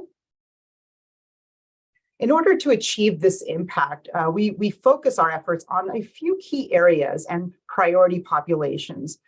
We will continue to push for improvements to the health and aging infrastructure, which the MPA really sets to achieve, the systems, the supports, the services offered to older adults. And we've also recognized that if we want older adults to select the health and aging supports that best suit their preferences, we do need to address financial insecurity and enhance financial stability to ensure that they have the resources to do so. This is an important kind of, new area of focus for us here at the SCAN Foundation. We also plan to champion these efforts with all of this with a focus on and commitment to equity. And I'll talk a little bit more about that. So if we go to the next slide. This slide just kind of shares with you the priority populations of the SCAN Foundation. We believe that by addressing the unique challenges of historically underserved populations, we can create targeted solutions to improve health and aging for all. As I've been often told by mentors and others, if you can figure this out for the most underserved, the most vulnerable, this could help inform the broader system as a whole. So our work will definitely reach some of the LACERA's members as well. And as such, we will focus our efforts on people of color. Sorry, if you could go back to the last slide. I think I see thank you so much. As such, we will focus our efforts on people of color, individuals with lower incomes, and those living in geographically underserved areas. The older adult population is becoming more racially, ethnically, and culturally diverse. This is particularly true in LA County, as you're probably all aware. Currently, 57% of LA County's older adult population includes people of color, compared to 43% if you look statewide. And, and I think if I look at the statistics in LA County, 41% white, 30% Hispanic, 18% Asian, Native Hawaiian and other Pacific Islander, and 9% Black. And that's based on the most recent census data. But unfortunately, many older adults from diverse backgrounds have experienced high rates of illness and death, frequently accompanied by health, social, economic disparities that really do need to be addressed. And these inequities have become even more apparent when we consider the intersection of income and race and ethnicity. So in LA County, 13% of residents aged 65 and older have annual incomes below the federal poverty level. This means that incomes less than $15,000 for a single person. And the LA County rate is 4% higher than the poverty rate for California overall. And nearly 1 in 3 Medicare beneficiaries in LA County are dually eligible for Medi-Cal. That means they have both Medicare and Medi-Cal. Then there are those individuals often referred to as the missing middle or the forgotten middle, whose income is not low enough to qualify for Medi-Cal, but they have health and social needs without affordable access to services. So just considering the cost of living, 1 in 3 older Angelenos in the forgotten or middle or missing middle struggle to make ends meet. And the need and cost to help at home as we age is critical. A recent study of the California's forgotten middle projected that in 2033, 89% of Californians age 65 and older would unlikely be able to afford needed care. That's 89% of Californians age 65 and older. They will not be unlikely to be able to afford needed care and supports. Nobody actually thinks this is going to happen to them, but nearly 70% of people turning age 65 today will need some level of care at home at some point. I think just briefly mentioning, I think some other statistics, without selling their homes, nearly 3/4 of this middle income senior bucket will have insufficient resources to pay for private assisted living. So I think, I think you kind of see the real challenges that we are embarking on. We are in a crisis. You probably have heard in Japan and other countries, they're already in that predicament and they're trying to find solutions. So you will hear throughout the idea of how do we start, then how does the master plan help shape getting prepared for this booming, this aging population. So as we think about, the last thing I'll mention is the geographically underserved areas. We are focused on rural communities and health deserts.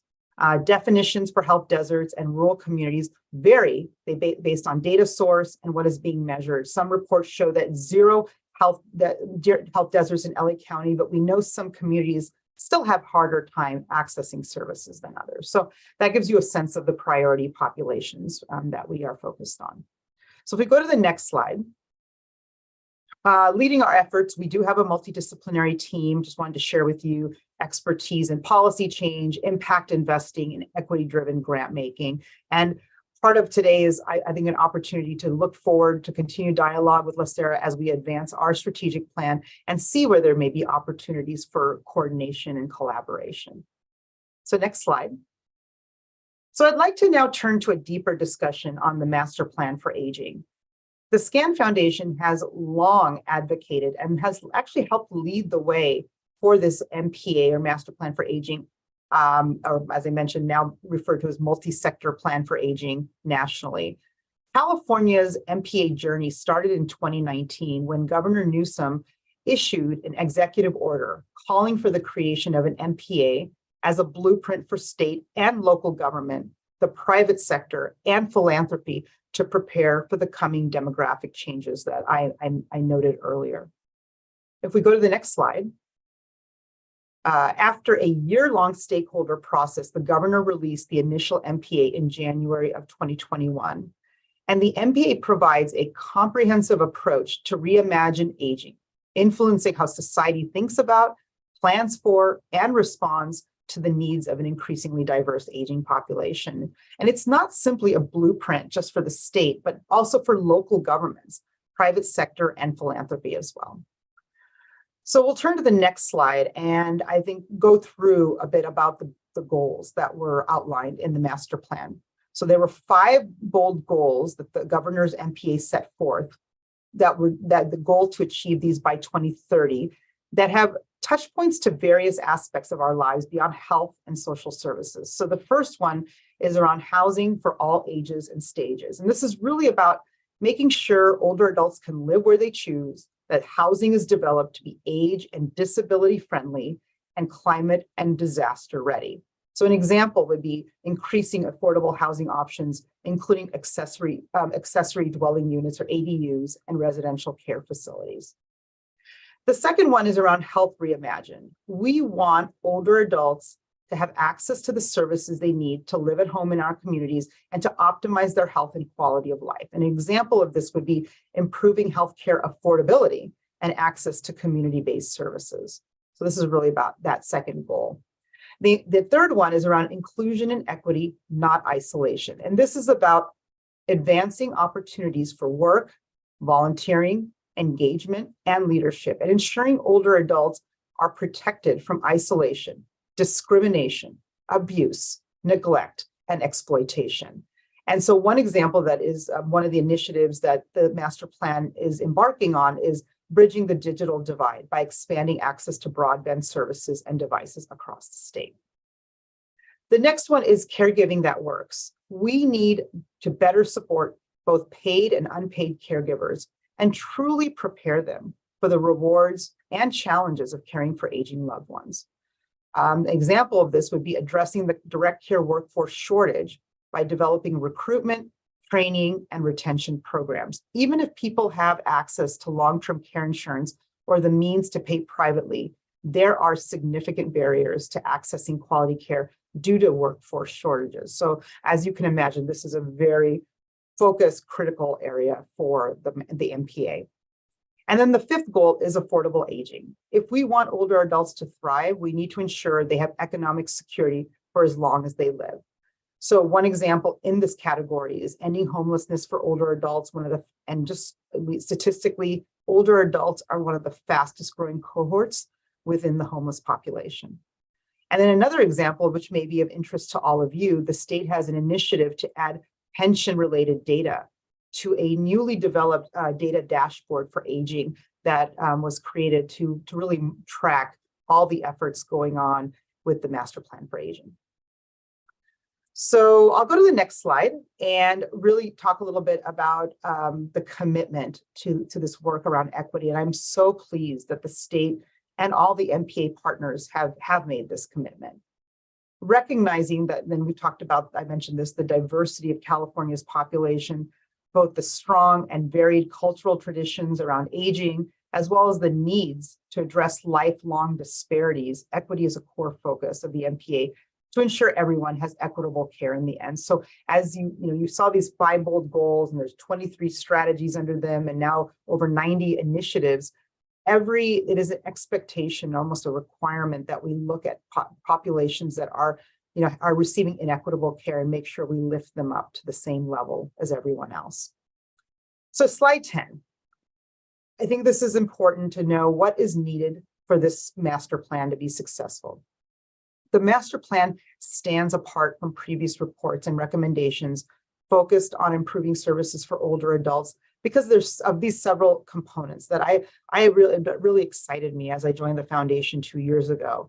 One was you needed the public and continued commitment from the governor, as well as legislative support for MPA implementation. So making sure that, like, for example, the legislators are actively understanding what the needs of older adults, what's going on in the initiatives, so that they can help promote, new policies and even funding streams to support the MPA efforts. Another one would be a comprehensive approach, encouraging collaboration and reducing these silos across state departments and agencies. And that is something that the California Health and Human Services is working on to really make sure that, all the different social services and the California Department of Aging and others work collaboratively. Extensive, and I want to highlight that word, extensive stakeholder engagement with input from the community, including people of all ages and disabilities. And this is something that really blew me away, I would say, in terms of how the stakeholder engagement has been multifaceted. And I think this will be an ongoing, this is an ongoing approach throughout the whole execution of the master plan. The initiatives that are informed by data and evidence, and making sure we have a data dashboard and an evaluation. Those are things that are ongoing. And then structures and metrics to promote accountability and keep the state on track. And that is something that we also ensure that we track with the leaders in the master plan side to make sure that the master plan is successful. So if we go to the next slide. What the MPA progress, successes and challenges. I think one, not surprising to any of you, is that system change of this magnitude it takes time. There has been some notable progress, however, along with some challenges that I'd like to address. The state, for example, has adopted regulatory changes and financial incentives to increase affordable housing options for older adults and people with disabilities. Project Room Key, other things that are they're looking at rental subsidies. We know that the rising cost of housing presents a barrier to people who want to remain in the community as they age. However, attention needs to be given to ensure more affordable housing options are truly accessible to meet the needs of people with limited mobility. So I think that is something that, we're seeing progress, but a lot more to uncover. The state is also exploring a public long-term care financing options to increase the access to services and supports.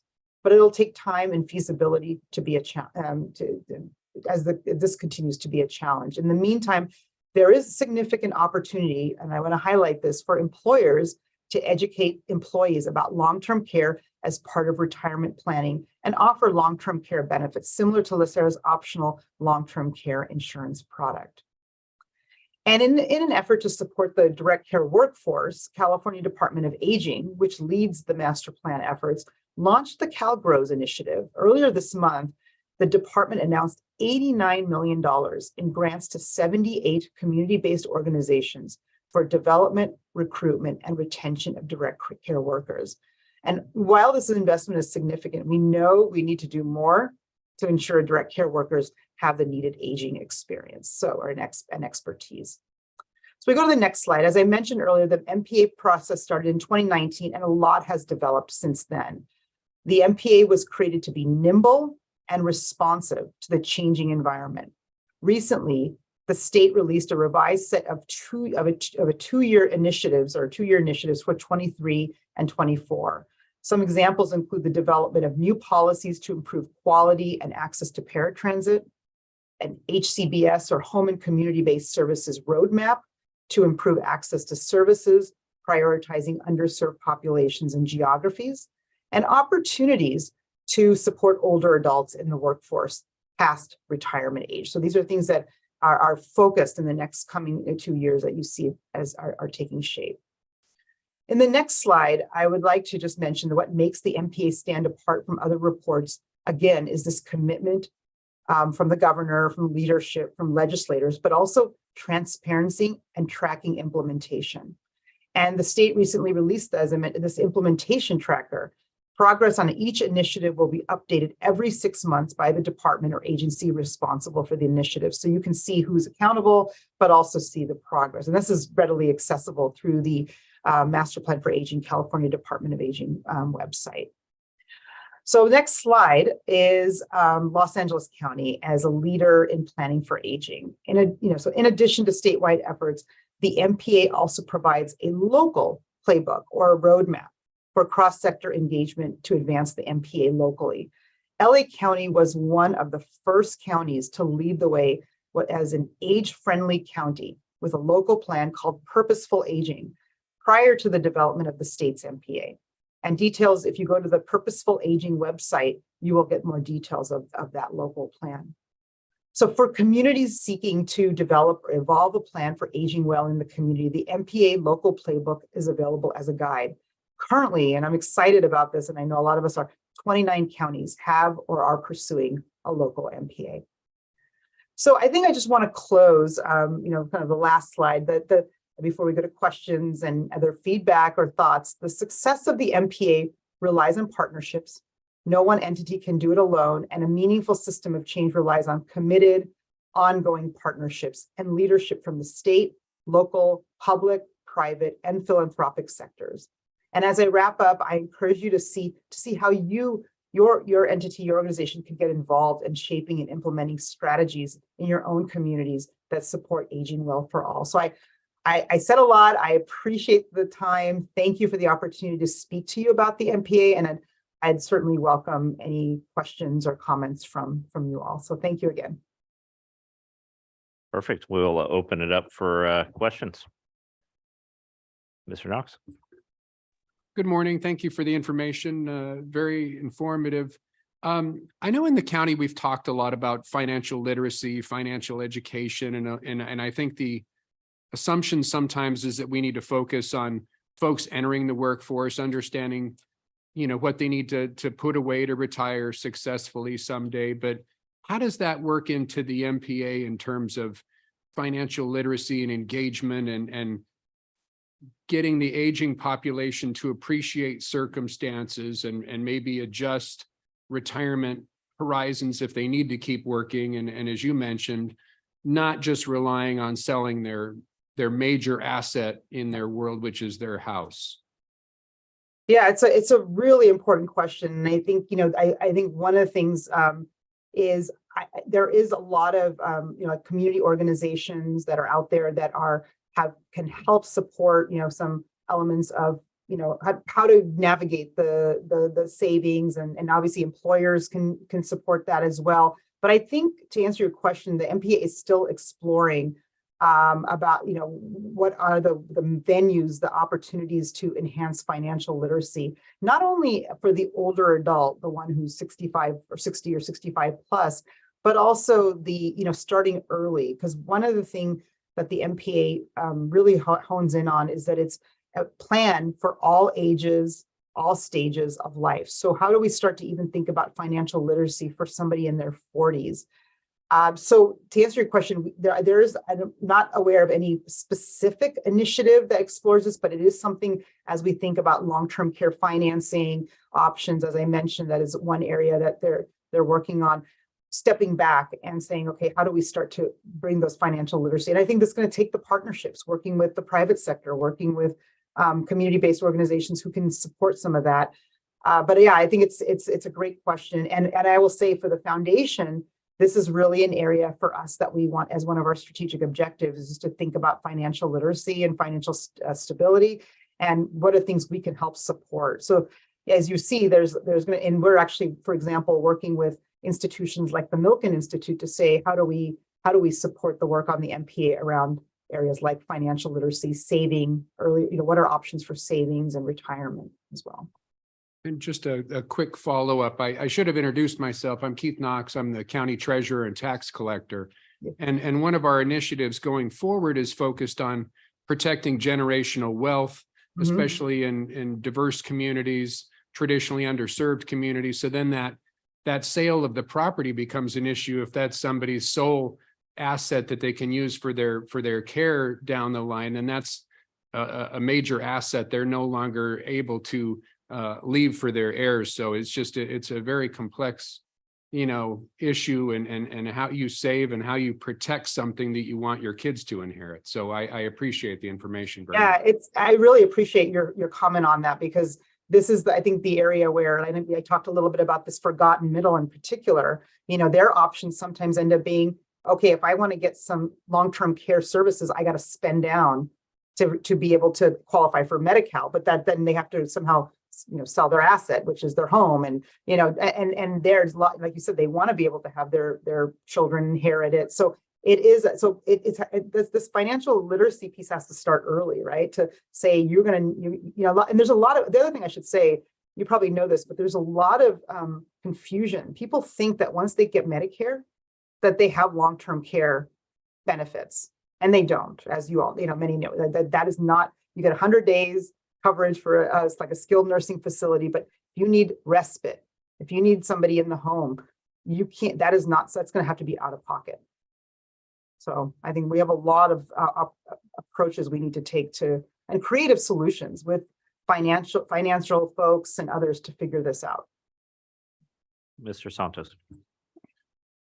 Good morning, Doctor. Thank you very much for your presentation. So I have 3 questions. You mentioned that the governor was looking at pensions as well with regards to the MPA. And so we in LA County, we have, I don't know what the percentage of our members who are very low income with regards to the benefit that they receive from LACERA. In fact, I understand we have some homeless members who actually come in and pick up the check at the office.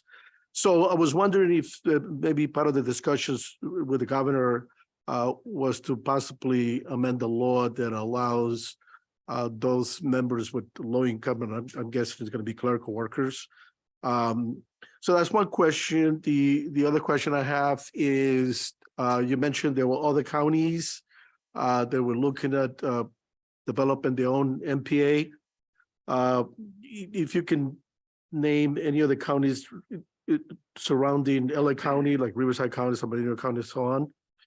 And the other question is, so in a very brief manner, if you can generally describe what is the requirements to qualify for Medicare? Yeah, great questions. Okay, so and some of them I may not have the answers, but I can certainly, what I could do, and you could let me know, as I can just get this information for you and send it after this meeting.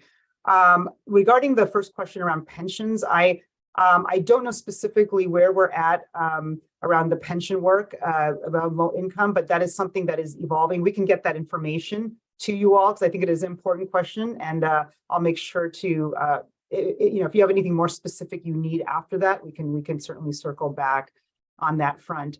Regarding the MPA and counties, as I mentioned, there's like 29 counties. One of them I can highlight, and then we have the whole list that I can also send to you. I'll probably put it in the chat afterwards too, but is Ventura County, just is one example of MPA that they've developed that is pretty expansive and quite remarkable. And then there's a lot of counties throughout the state that are in the process of mapping out their local plague books, some in Imperial County, San Diego, others that are on. So we can get you that list of the third piece, that piece of the which counties are involved. And the question about Medicare. So, generally Medicare eligibility is based on, number of you have to qualify based on number of hours you worked to be able, to be, to demonstrate that you have. I'm sorry, Doctor. I was asking about Medi-Cal. Medi-Cal, right? Oh, okay. I heard Apologies. Medicare. I'm sorry. I heard Medicare. I apologize. Yeah, Medi-Cal is right now there are different. It depends, but generally speaking, you are eligible for Medi-Cal if you are 138% or below the federal poverty limit. Now, of course, it also varies in terms of your disability. So if you have a certain level of disability, the threshold changes. So for example, there's a group called the Seniors and Persons with Disability that have specific qualifications that you even if you might have a little higher income, if you have those kind of disabilities, you qualify. So there is a kind of a specific income federal poverty level threshold for Medi-Cal. It's pretty low, for a family of four. I think it's like 50 some thousand total or something less than that. But yeah, that it's really and then I should also mention one thing that is coming through is that the governor has also allowed undocumented immigrants to also be eligible for Medi-Cal, which is one of the first states to allow that to happen. So hopefully that helps you. Sorry, I was confused about what you were asking, and thank you for the clarification. No, it was actually my fault. I said Medicare. Oh, okay, no worries, no worries. It's all me. Thank you very much, Doctor. Appreciate it. Additional questions around the horseshoe? Yeah, I'm just wondering, obviously at 65 or 70, you're not going to solve the problem for those people unless they get help. But why don't we start educating children in high school? Okay, we got to do a couple of things in high school. Got to teach them to read, got a little bit of math, how things work. But why don't we educate them about saving for retirement? Number one, what retirement is. Maybe look for a job that gives you a pension.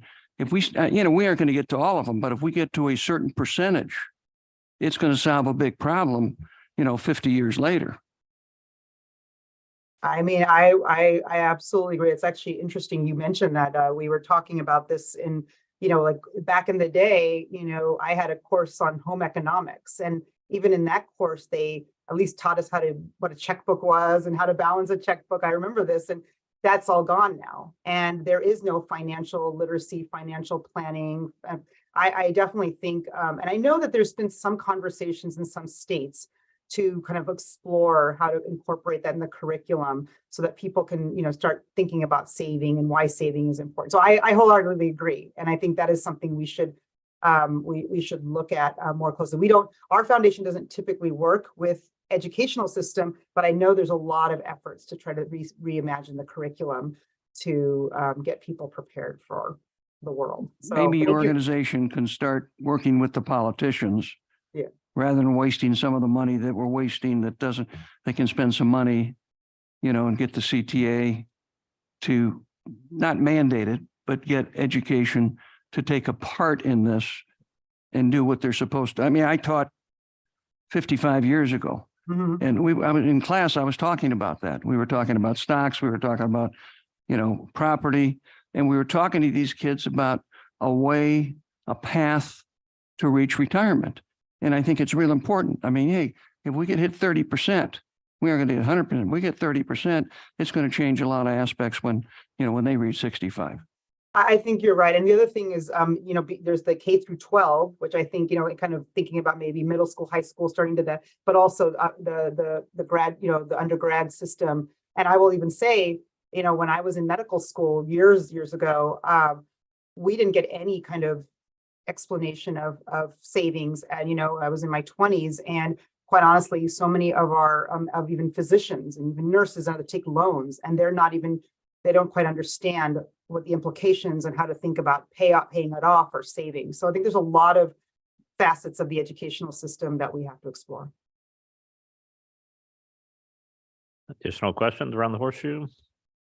I'll open it up. We have additional time, so I can open it up to the audience if there's any questions from anybody at the round tables that have any questions for the doctor. And also online, Les or Jason. Okay, seeing none. So thank you so much for your presentation. We appreciate it and appreciate your time. Thank you so much for the opportunity, and hopefully we'll have a chance to connect, and I'd appreciate any feedback, and we'll follow up on those questions as well, to make sure we get more information to you on the questions you pose. So thank you. Perfect. So this brings us to our 11:30, our specialty drug presentation, and I will pass it back to Cassandra.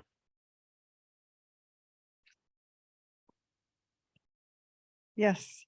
So next we have an overview of LACERA's prescription drug plan performance, focusing primarily on our specialty drugs and challenges that they pose for our Anthem Blue Cross plans. CVS is our prescription benefit manager over our Anthem Blue Cross 1, 2, and 3 plans. Under that plan, less than 1% of our total prescriptions for our Anthem Blue Cross plans account for approximately 41% of our total gross cost for the plan itself. We have David Locke here, who is our strategic account executive assigned to the LACERA group. He is responsible for managing a select group of government accounts for CVS Health. He's accountable for overall client satisfaction and works in close coordination with his account team to ensure that clients receive consultative and solution-based support. David joined CVS Health in 2012 as a customer care representative. In 2013, he moved to an account manager role. And throughout his tenure with CVS, he's worked closely with the strategic account executives to identify customer needs and implement innovative client-centric solutions. Prior to joining CVS, David was in the United States Air Force. We also have Laura Clower. Laura has been in the healthcare profession for 27 years. She joined CVS in 1997. In her current role as Senior Clinical Advisor, Laura has primary responsibility for drug formulary management, clinical review, and implementation of CVS drug utilization management programs and reports. She's also served as a staff pharmacist, verifying prescriptions for a CVS mail order facility. She has prior to joining CVS, she worked as a retail pharmacist and a pharmacy manager for Walgreens for over 2 years. Laura has earned her bachelor's of pharmacy degree from Washington State University in 1995. She's also the one that I call a lot of times with my prescription questions, so.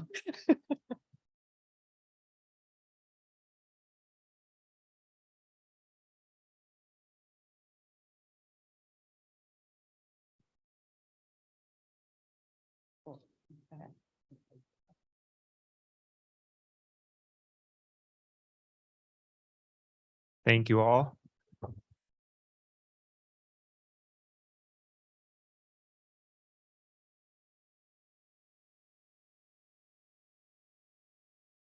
So as you probably heard, Laura is the smart one. I just get paid to talk. So if there's any questions, so Laura helping us out. Before we get into it, just thank you all for our partnership over almost 30 years. So almost as long as I've been alive.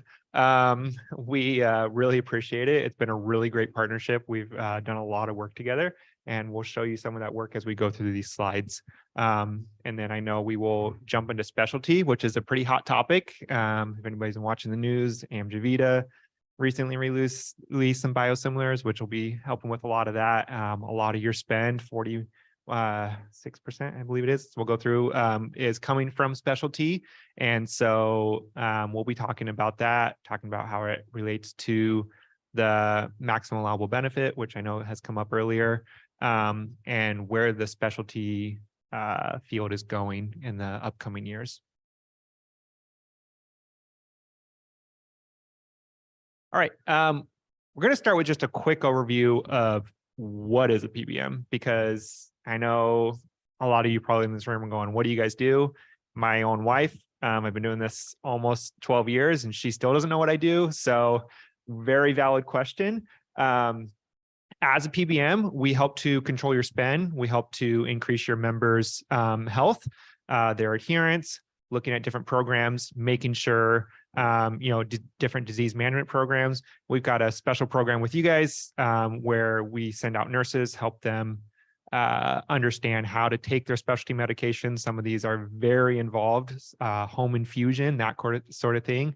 And we basically hold their hand from day one and say, let us help you understand how to take this med. Let us help you with any side effects you're taking. Let us work with your doctor. We'll talk to them. We'll bring you into that conversation. So lots of disease management programs going on there to make sure your patient's health is being taken care of, while also looking at your overall spend and saying, how do we reduce some of that with you? How do we make sure the medications that are being prescribed are being prescribed in a way they should be and not being wasteful, or that there's not a less expensive medication that should be being prescribed and that sort of thing. So a lot of different programs that come together And as our company continues to grow, we continue to innovate, continue to look at ways of how can we help to save you money while making sure your patients are getting the best care they possibly can. I think we'll get into this in just a second. One really unique thing about your plan, which you all know, I come from the Medicare space. That's where I've spent most of my tenure with CVS. You guys are essentially a Medicare plan without the Medicare, right? You're a commercial plan. You're a population that's retirees, but you're a Medicare plan. All of your members are retirees. So we see across our business certain medications that stay higher, that are high spends, and that looks different for a retiree population. You guys are a retiree population. So when I look at your plan coming from the Medicare space, I really think of you guys as a Medicare plan. And I think that'll help as we go through some of these slides of, oh yeah, those drugs ring true for what we see for a retiree population. So we're going to kind of go top to bottom here. So we're going to start with an overview. This is some of your spend with us and some of the things we take into place. I keep looking, it's on both sides. I'm not sure where to look. Some of the steps we take to help save you money. So you'll see at the top line there, overall, if you were to walk into a pharmacy, if your members were to get drugs without a plan in place, overall spend, you're looking at, over 2.5 million there, or 267 million. So, you're quarter of the way to $1 billion there. And then you come down, go to cost components there. So after we give you your discounts, we write your prescription and say, we're going to give you a certain amount flat off of generics, off of brands, all that comes down to 132 million. So you take about half of it off the top right there. And then, your members pay for some of that. And then you come down to 123, and then you got rebates and whatnot in there as well. So down at the bottom, your total net cost goes from, $250 million down to 88 million, 89 million. And then over to the right, that was last year. And then over to the right, you see 95 million. So 7.1%. Keep in mind that 7.1%, because we're going to talk about where that comes from. So you'll see this next slide is showing non-specialty medications. All right. If you look at the top, that dark blue bar graph, that negative sign right there, that's your non-specialty medications. So by default, right, if your non-specialty trend is going down, then all that other cost is coming from your specialty medications. And if you look, you guys are doing a great job, because that light blue one, that's our employer book of business. So on average, they're almost 9%, whereas you guys are negative. You guys are doing a great job of that. You can see down here, some of these drugs I was talking about. I think there's a laser pointer. Woo, look at that. These anti-diabetics here, migraine stuff. So it's anti-diabetics and whatnot, a lot of stuff. We see that it's usually pretty high in our book of business, but again, with you being a retiree population, we see that. And that's just your trend contributors. Oncology is one of your highest spends. That's really common for your retiree population. So that's just showing you where some of that trend is coming from. Negative, we always want to see negative, really good. I'll show you why that's the case. This is GDR, which is your generic dispensing rate. Anybody knows you go to the pharmacy, you're getting Tylenol, right? Well, if you get the store brand over the name brand, it's going to be cheaper and it's going to do the exact same thing. So we want to see generic dispensed as high as possible.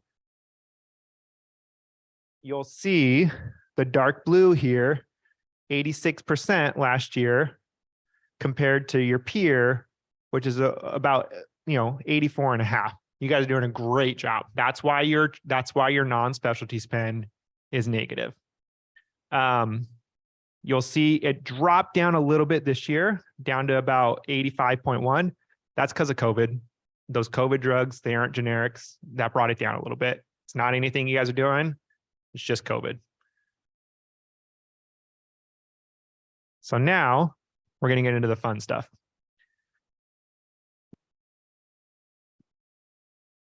So I'm going to turn it over to Laura. She's going to tell us a little bit about specialty drugs. Remember I said she's a smart one? She's going to tell us what specialty drugs are. Good morning. Thanks for having us. I gotta put my glasses on up here. I can't quite read that far. Um, So David did a great job kind of setting up the stage for specialty drugs. Probably the question is, well, what the heck's a specialty drug? What makes it a specialty drug and why are they so expensive? So, specialty drugs are the fastest growing area of specialty spend. They continue to be the biggest cost driver and really pain point for all of our clients. We've seen a huge utilization in the last year or two in categories such as autoimmune conditions like rheumatoid arthritis, ulcerative colitis, psoriasis, asthma, some topical conditions like atopic dermatitis. And due to the growing pipeline, and we'll get into the pipeline here in a minute, and changing guidelines, more members are being put on specialty medications earlier and earlier. So because of this, with LACERA's data for the time frame that we've been referencing up here, we've seen an increase in utilization of specialty spend about 9.5%. And those are the 9.5% increase in utilizers, and the spend is trending very high as well at almost about 16%, a little over that, which is accounting for that 40% that we've been talking about. So what is a specialty medication? They are usually defined by several different characteristics. It can be made up of biological products, biotech products, regular pharmaceuticals. These are products that really you can only get from specialty pharmacies, your local CVS. Walgreens doesn't always stock a lot of these products just due to the cost of the medication and special handling and requirements of these specialty drugs. They're often used to treat chronic, complex, rare type of conditions. A lot of them are biologic drugs, and we'll talk a little bit about biosimilars and on the next slide. But just so you know, a biologic specialty product is one that's derived from actually living cells. They're larger type products. They're harder to manufacture and reproduce. And basically, they're using recombinant DNA technology to come up with these products. And because of the extensive there's extensive research and development costs in that, which is why they are pricing specialty drugs at such a high cost. Laura, Steve, can you highlight a couple items here? One, kind of site of care, why it's unique where you can receive these medications as opposed to going to the corner store and picking up a vial, or also more importantly, the special handling that's associated with some of these medications, just make them more tangible for the rest of us. Yeah, sure, definitely. So a lot of these products, they can be different things. Some are oral products for like oncology. Then you also have injectable products. They can be self-injectables. They can be infusions. They could be different types of nasal products. These are products that usually have, besides the oral agents, the injectables and stuff have to be kept refrigerated or at a certain temperature.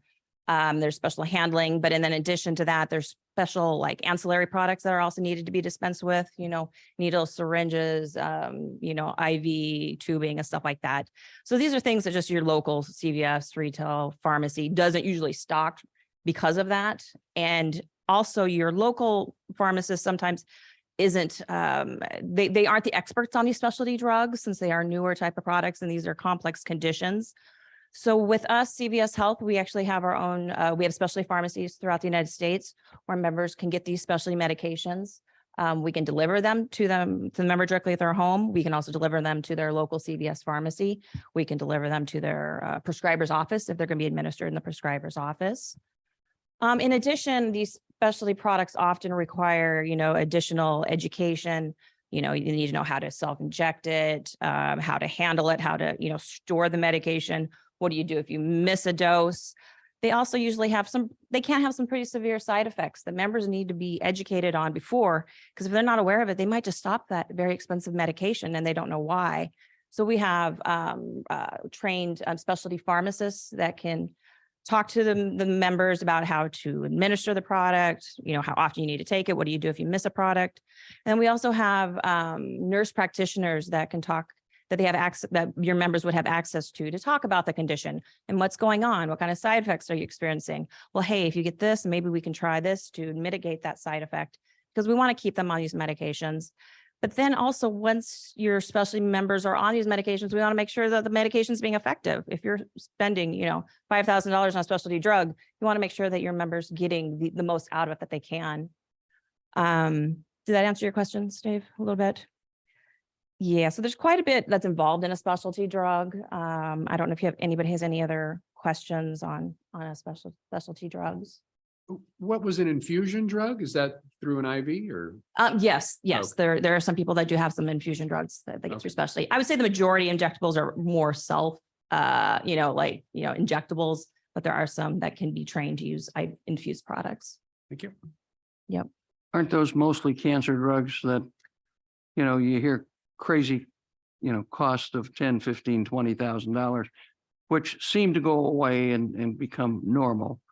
At least in my experience with. Yeah, the majority of the specialty drugs that we see on the pharmacy side for the oncology, the cancer agents are actually oral agents. We see more of the infused type products more on the medical side, but there's a lot of injectables out there, self-injectables for things like rheumatoid arthritis, psoriasis, ulcerative colitis. So we're seeing it for a lot of other conditions as well.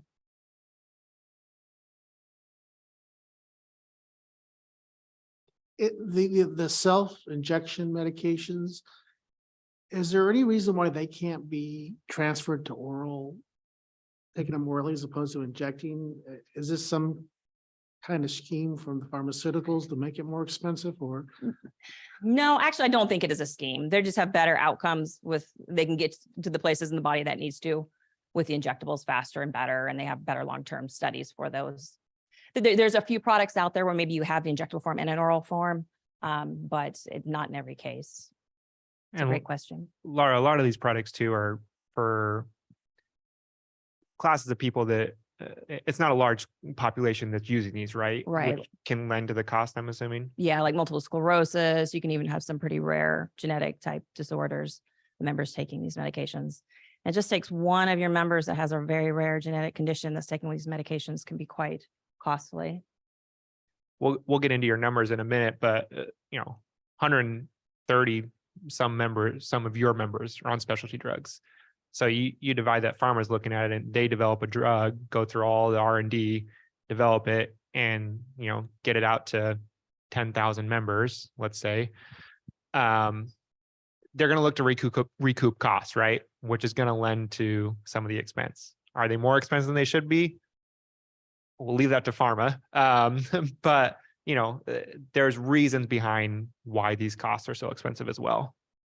Yeah, and I also would mention too that we do have in place when a member is prescribed one of these specialty drugs, there are certain criteria that must be met. They just can't go in and get that $5 prescription without meeting any clinical criteria. One, we want to make sure, have they tried first-line therapy before they jump to a specialty product? Do they have the FDA approved condition that's being treated? We don't want to be paying for off-labeled, clinical trials type stuff. And then, have they done the appropriate, lab work that goes along with it?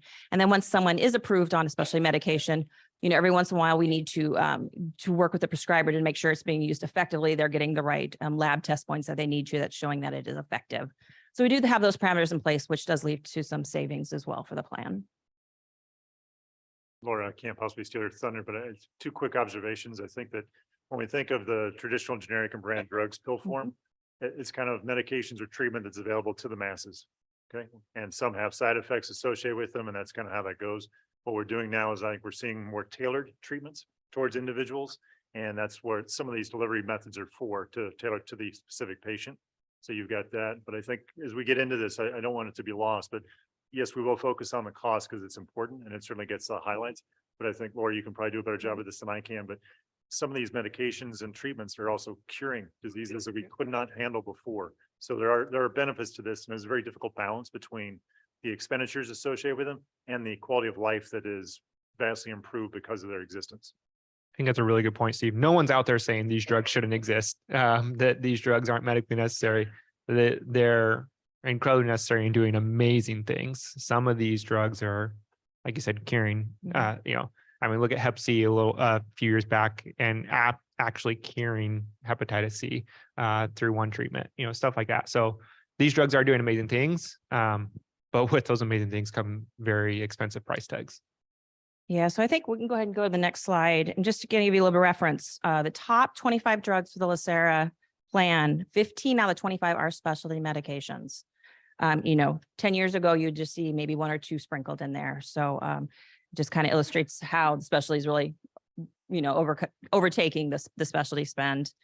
And I think, Steve, to your point, there are no generics for specialty drugs. I had mentioned how difficult it is to make these products. They cannot be duplicated exactly like a regular non-specialty or a regular non-specialty drug. So it's not true. So there's no true generics for specialty drugs.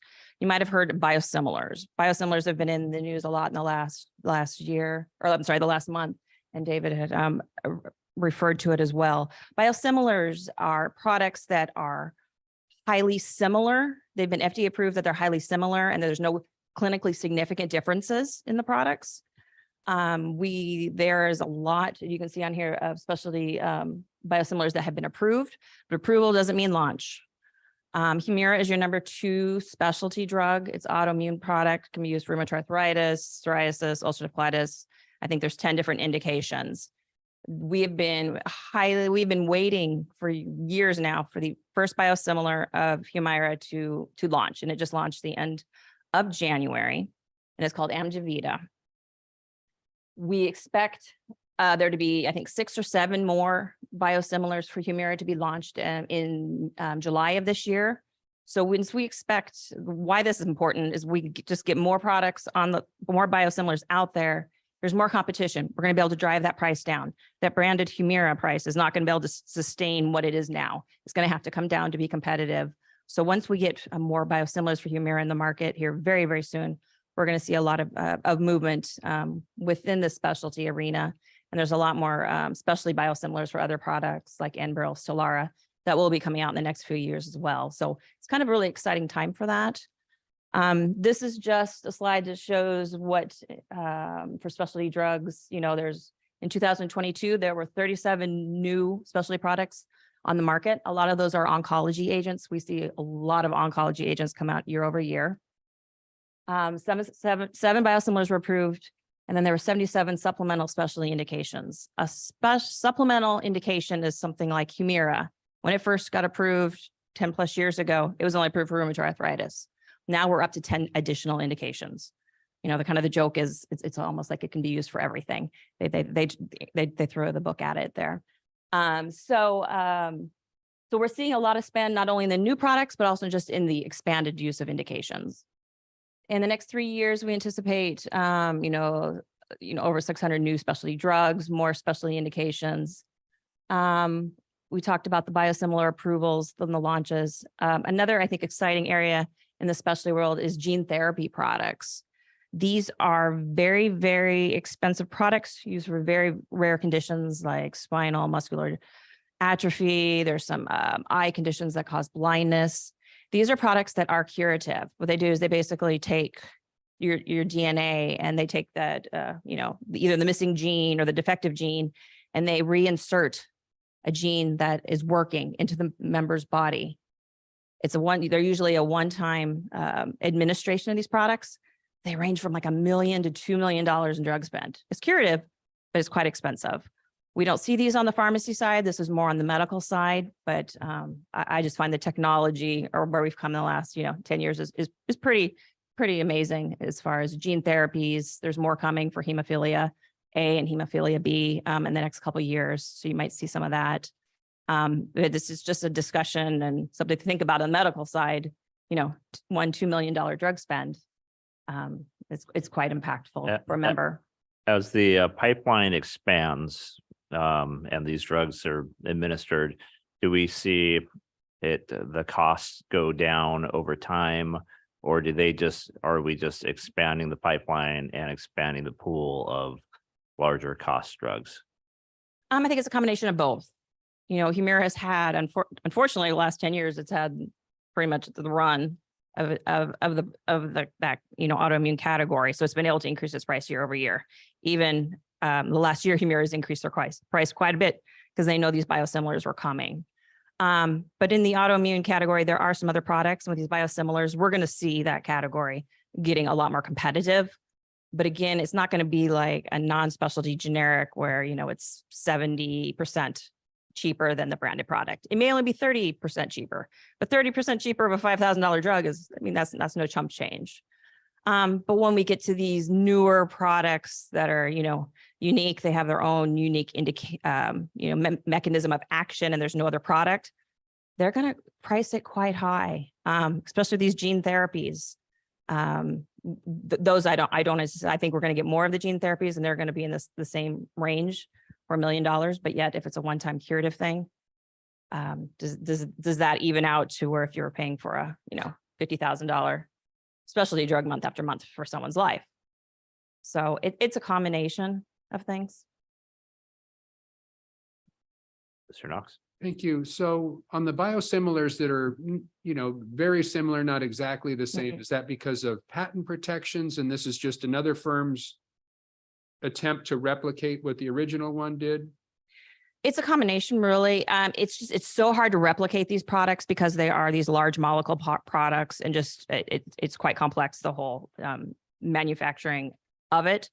So they're just never going to be exactly the same. This is the closest I think that people are going to get.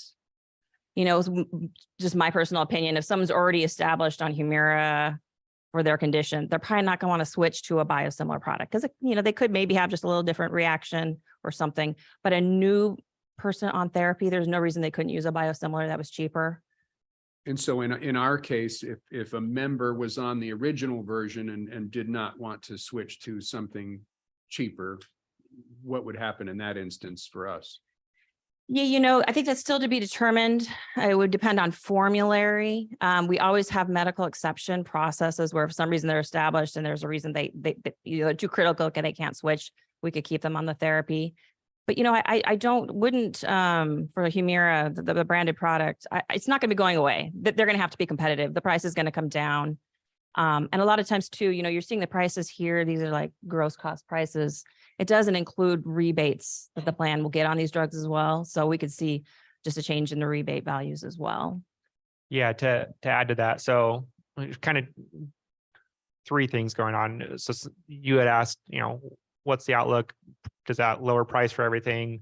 Are these more expensive? So with that, 606 new drugs, and these drugs over the next 2 years are going to be a combination of in the same class. So they'll lower the cost for that class, but new therapies, and getting more specialized, the 34 gene therapy are going to be very expensive. As we see new therapies come on for new indications, those are going to be expensive. They're not going to be in the same class. They're just going to be expensive. The other thing, so I just lost my train of thought. Give me just a second. So with the rest of these, it's not coming back, guys. It just went. David, I'll take you to the next page. Thank you, Steve. Thanks for getting me out of that. This is a really interesting slide. So we've talked about your 1% of RXs. It's actually 0.9%. And 41% of spend, it's like 39.6%. We'll see it on the next page, is making up the cost. Now, everybody see this number down here? Erase it out of your memory because it's wrong. That's my fault. I'm sorry. I actually have it on a sticky note. I think it's 57. Is it 57? Thank you. It's actually 57 million, and it's actually 1,189 members. I'm going to jump in on that one because I think it's important. The number is what it is, but I think the number of users at 1090 or 1089, that's less than 5% of the members covered under the Anthem plan. Less than 5% of covered members are generating this kind of spend. Absolutely, Steve. Exactly where I was going to go. It's a really good point, because if you look over here on your top spend, and I mentioned oncology earlier, it's a big spend for retirees. Look at so this is average cost per utilizer, guys. This isn't average cost across your entire spend. This is of your members that are using oncology drugs, 86,000 on average per member. And that's not even, that's an average. So I think, Laura, we've got an example of what's one of the expensive drugs in there? Yeah, the most costly LACERA member of a specialty drug is paying about $1 million for one specialty drug. It's an oncology agent called targretin for a rare type of T-cell cutaneous lymphoma. So that's just one drug on the pharmacy side. Most likely this member also probably has some medical spend as well. You can just see how one drug though can really be quite expensive. Do these costs apply towards that $1 million cap? Yes, I do. So in this circumstance, if someone has that level of spend, it's likely they're on the Medicare supplemental plan, Plan 3. So they have no lifetime maximum benefits, so that works fine. So again, that's the value of being enrolled for Medicare Parts A and B. That removes that lifetime maximum. So again, personal balance between, the IRMA penalty, for someone, but recognizing if I had do I have concern about paying the IRMA? Or do I have concern about trying to fund something that is well beyond my financial capabilities? So it's an important risk management solution. I think the other thing that I wanted to point out too is a lot of the spend on specialty, not all of it occurs on the pharmacy side, some of it occurs on the medical side. Correct. And so again, it's kind of a two channel accumulation. So again, you could have a member kind of being on the outside and kind of managing their pharmacy and thinking I'm doing fine relative to lifetime maximum benefit. But if they have a hospitalization or they end up pursuing a treatment, that could ramp up so quickly that they may not even know. I think the other key to that, Steve, and I know your members are smart and they're retired, so they've got time to look at their plan.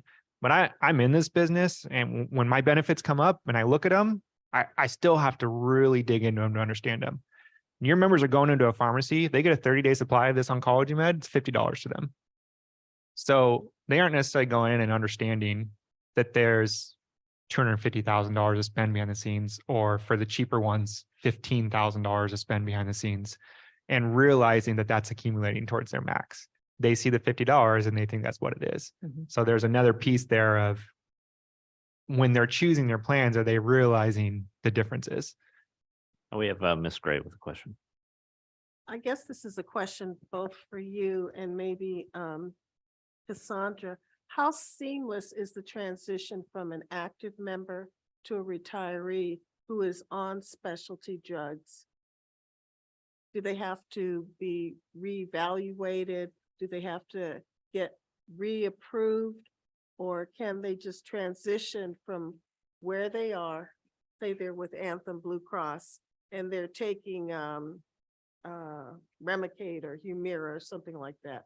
Can they just simply transition to that same drug once they are a retiree?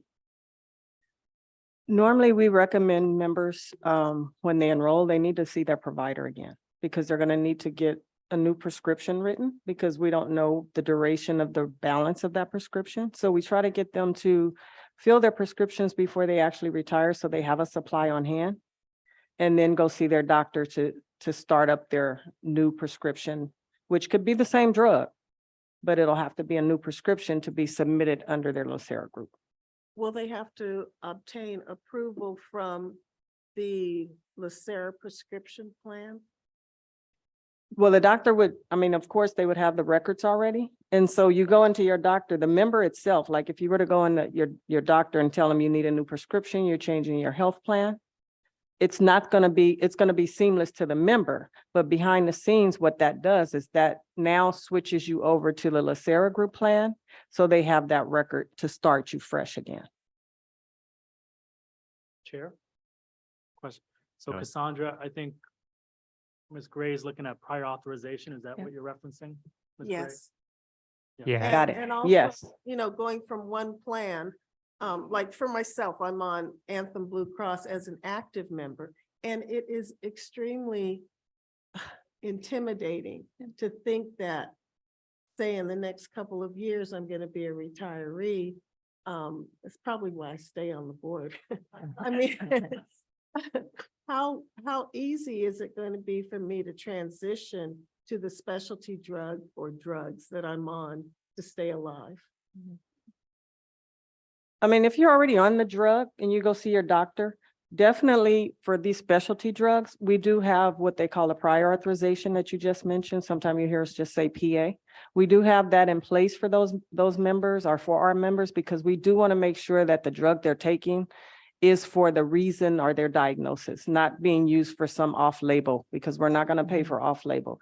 It's designed for specific conditions. So there are prior authorizations in our program. We also have what they call step therapy, where if there's another drug that does the same thing, We have them go through maybe that step therapy process as opposed to just jumping to the most expensive drug. So there is a process that goes through, but it's relatively easy, but it could be time consuming, which is why we tell members, get you a supply before you retire and then start that immediately. See your doctor, get a new prescription, and let's get that started.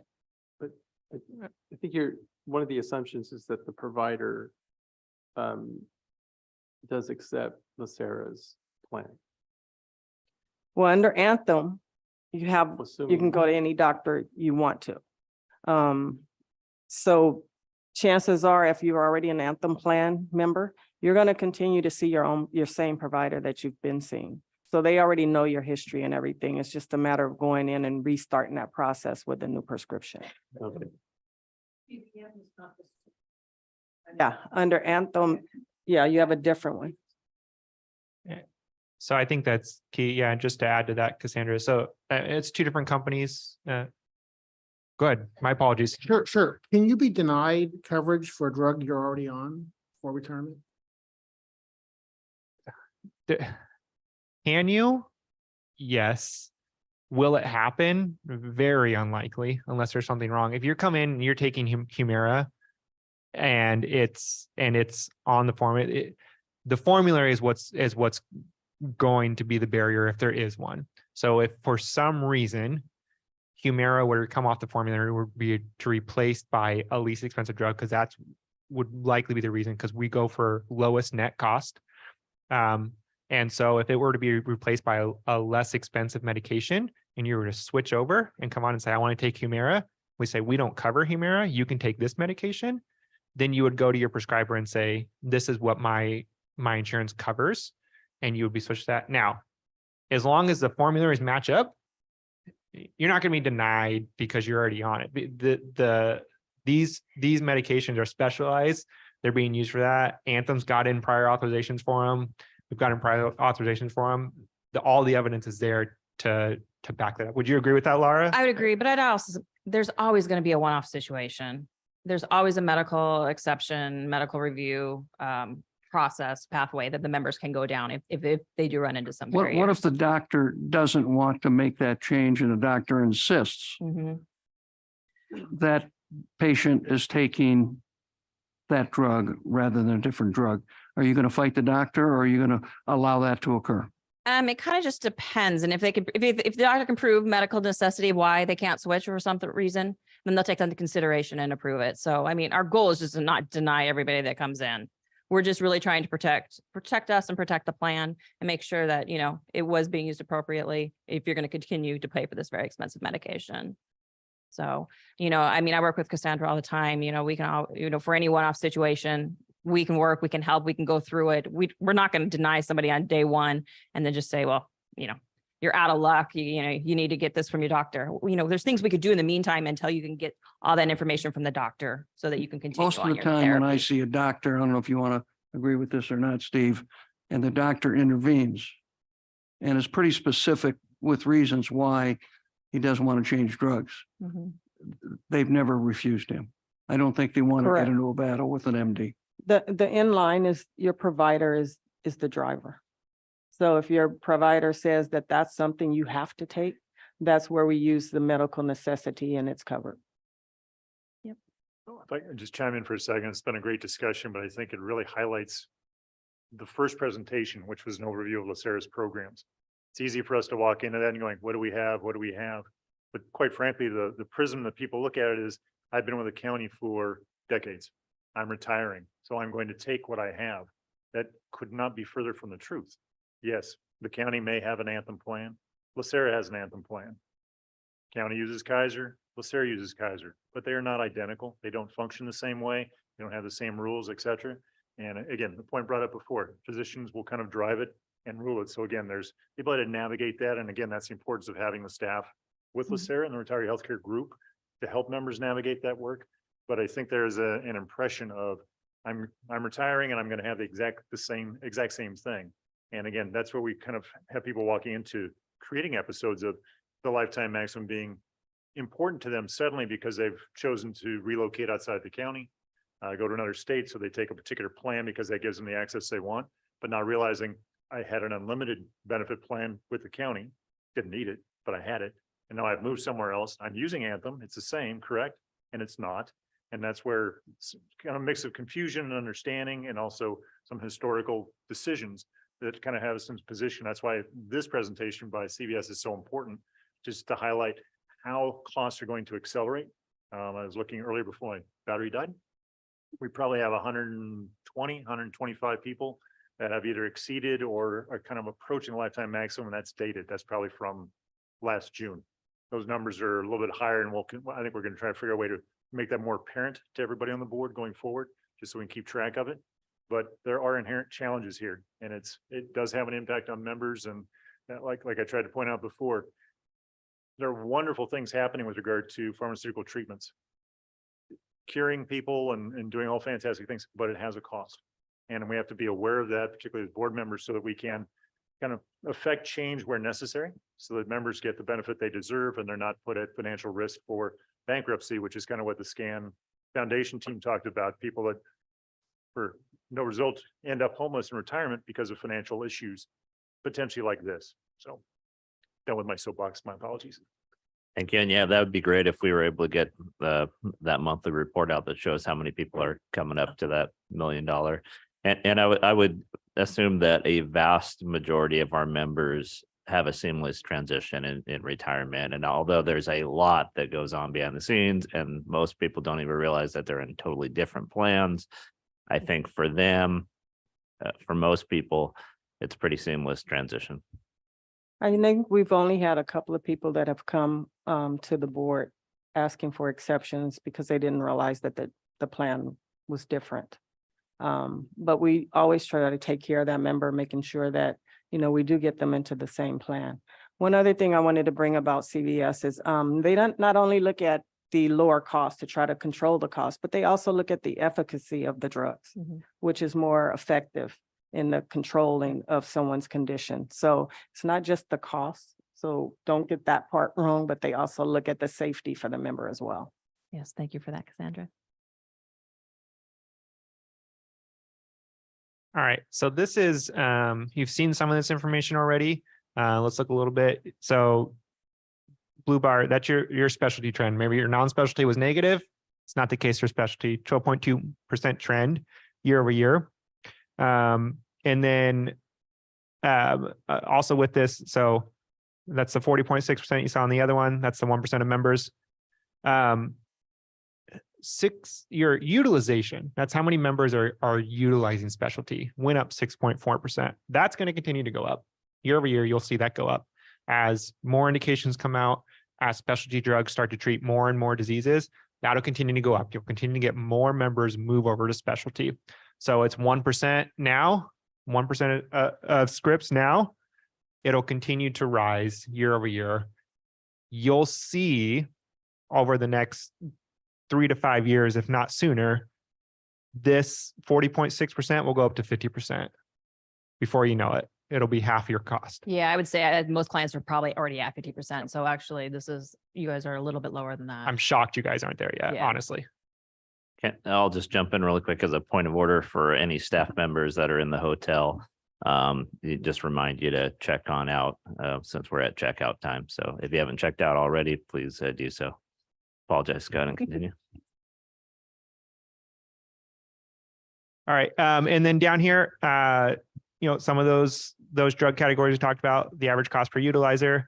The bottom one, number 5, that I can't pronounce, is Thrombocytopenia. See, there we go. Smart one, everyone. You can see the small number of utilizers of the last 2 categories, rare type of conditions that are being treated, but quite costly on an average cost per utilizer basis. You can see $211,000 for the amyloidosis and the thrombocytopenia at almost $140,000 per utilizer. 6 members, 1.2 million, expensive drugs. David, quick for context, when you look at the gross specialty trend, which is that chart in the middle of the square. So we have LACERA, which is a retiree population. So again, we've talked about oncology and the kind of conditions that are associated with post-employment. The employer book of business, is that based off of a traditional employer group active population, or is that Medicare? Which one is it? it's an active population. Yeah. that's So why you you're a guys are bit higher. comparing yourself. So you're a little bit higher. This chart's a little deceiving. It's 12.2 compared to 11.8. So less than 0.5% higher. The bar graph makes it look a lot more. You guys are frankly doing really well. Expensive medications, there are issues to solve. You're frankly doing really well on your specialty spend. It should be higher than that. So kudos to you guys. But again, these average cost per utilizer, average cost per member are very high.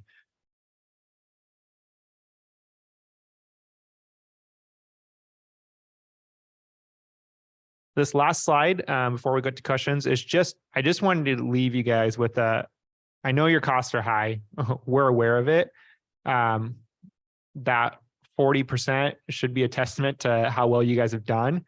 We continue to work for you and we'll continue to work for you. This is just a snapshot of one of your autoimmunes, your categories of the savings we're providing through making sure your drugs are used appropriately, making sure they're being prescribed appropriately. Some of the savings we provide there. And again, that's just a snapshot. So we're going to continue to work with you. We want to continue to partner with you. We talk with Cassandra, we talk with Kathy, we talk Santos, and making sure that we're meeting your guys' goals. So we want to continue to have those conversations and continue to help drive those costs lower while taking care of your members. So we're open to suggestions on how to do that, and we'll continue to bring you suggestions. So when you say the autoimmune saving drivers, what are those saving drivers? Is it getting them into other less costly drugs, or? Yeah, it's a combination of things. The first would be like the prior authorization, make sure it's being used for the appropriate indication and that they've tried first line therapies. There's also quantity limits involved. A lot of these medications are based off of like weight-based dosing, and it's different dosing per indication. So we want to make sure that they're only being allotted the amount that they should be for their condition and their situation. And then also even just looking at I wouldn't say over prescribing, but like if a member fills their specialty script early, like three days early every month, at the end of the year, they have 36 days extra of medication. So adjusting like refill dates, just so that you're not paying for additional products that if for some reason they have to stop the medication, it's not sitting in their fridge, and they have to, just throw it away. Thank you. Mhm. Was that wrapped up the? Yeah, we're wrapping. If you any questions that were perfect. So we'll open it up for questions on any of the topics discussed. Great discussion. One thing, Sean, I wanted to point out, you had mentioned about the updated list. I did get an updated list from Anthem showing how many people we have approaching that $1 million. We have a total of 125 as of just probably a month or so ago. Wow. And what's the cutoff for that number? Are we saying 750 and higher? Or? No, we work with Anthem and we ask them, let us know anybody that is at 600,000 or above. And so then we start trying to outreach them, letting them know to pay attention to your EOBs when you get it, because that's where Anthem tells them amount that they've reached. A couple of times we've even told the member, call Anthem because you may have had claims come through since we've gotten this report, and that has happened. Thank you. Mr. Kryman. So I just wanted to thank you for the presentation. And I did want to mention that we have had some discussions with our partners, business partners. We're contemplating putting a newsletter together specifically to address the changes or the differences between the active member plans versus the retiree healthcare plans, so that we can begin that discussion and inform our members, in addition to other articles and ideas that Cassandra has put forward and Lewis is thinking about. So we're working on that. I'm not sure what the timing is going to be, but that's something that our communications folks will be working on with Cassandra and with Lewis on. So we realize that it's an important topic. It has a direct correlation to the $1 million cap that will be highlighted. For example, I think people need to understand that that is definitely something that needs to be considered when they're making their healthcare choices. Yeah, thank you. I personally know a member that delayed by 2 years because of the $1 million cap and because of their family situation. So Well, Uh, I can tell you that my sister who's retired and falls into, she's not eligible for Medicare. She pays for her own doctor visits out of cash. Because of the $1 million cap, which I thought, I keep telling her that's crazy, but she feels that she needs to save it because of what's going to happen in the future. It's the fear of the future and what's going to happen that we all eventually have to cross that threshold, right? We all are going to get sick and have to take care of themselves. So I just, barbecues are very interesting in my house. Let's just put it that way. Mr. Knox. Thank you. Thank you for the presentation. Something you said at the end triggered a question. I tend to, I guess, naively assume that all prescription medicine is eventually taken by the member or the patient. Yep. Is there an industry rule of thumb as far as like waste is concerned as a percentage or a? There's a percentage. It's called a medication possession ratio, and it's 80%. So we consider someone adherent if they take their medication 80% of the time, which is not great if you think about a diabetic member that's not taking their medication several days a month. We typically see in the specialty arena, we see 80 plus adherence for members. It's pretty high. It's more in the non-specialty categories that we see it lower. The medication possession ratio. It's things like hypertension. Sometimes you don't feel bad every day if you don't take your medication. It's not an instant, thing. So that's really where there's a lot of work and adherence there. I will mention though that retirees are so much more adherent than the younger population. So I think they have more time to commit to it. They're better utilizers of generic medications for the non-specialty drugs. But yet the consequences are more dire, obviously, in the retiree population if you're not taking your medication. So One of the things we did also with our retirees, we cut off the auto refill because we did find that some members were stockpiling their medication. So we discontinued the auto refill. So members have to initiate when they need their refills. and with I was just going to say with specialty medications too, we reach out and talk to the member before we dispense it. We're not shipping $5,000 worth of medication, not even knowing if the member's even at home. So we work with them to make sure they're going to be home. Where should we send it? Or do you really need it? Do you have any on hand? So we are doing some things too around that. Perfect. Well, thank you. You hit it right there at 12:15. So I definitely appreciate the presentation. Very informative. Very informative. Thank you very much. Great. Thank you Okay. for your time. Thank you for having us. Thank you all. So this now brings us to lunch. We'll be on lunch until 1:15. 1:15. Recording So, stopped. once again, if you haven't checked out, please do so. Trustees have until 1:30, but still please check out before we start back.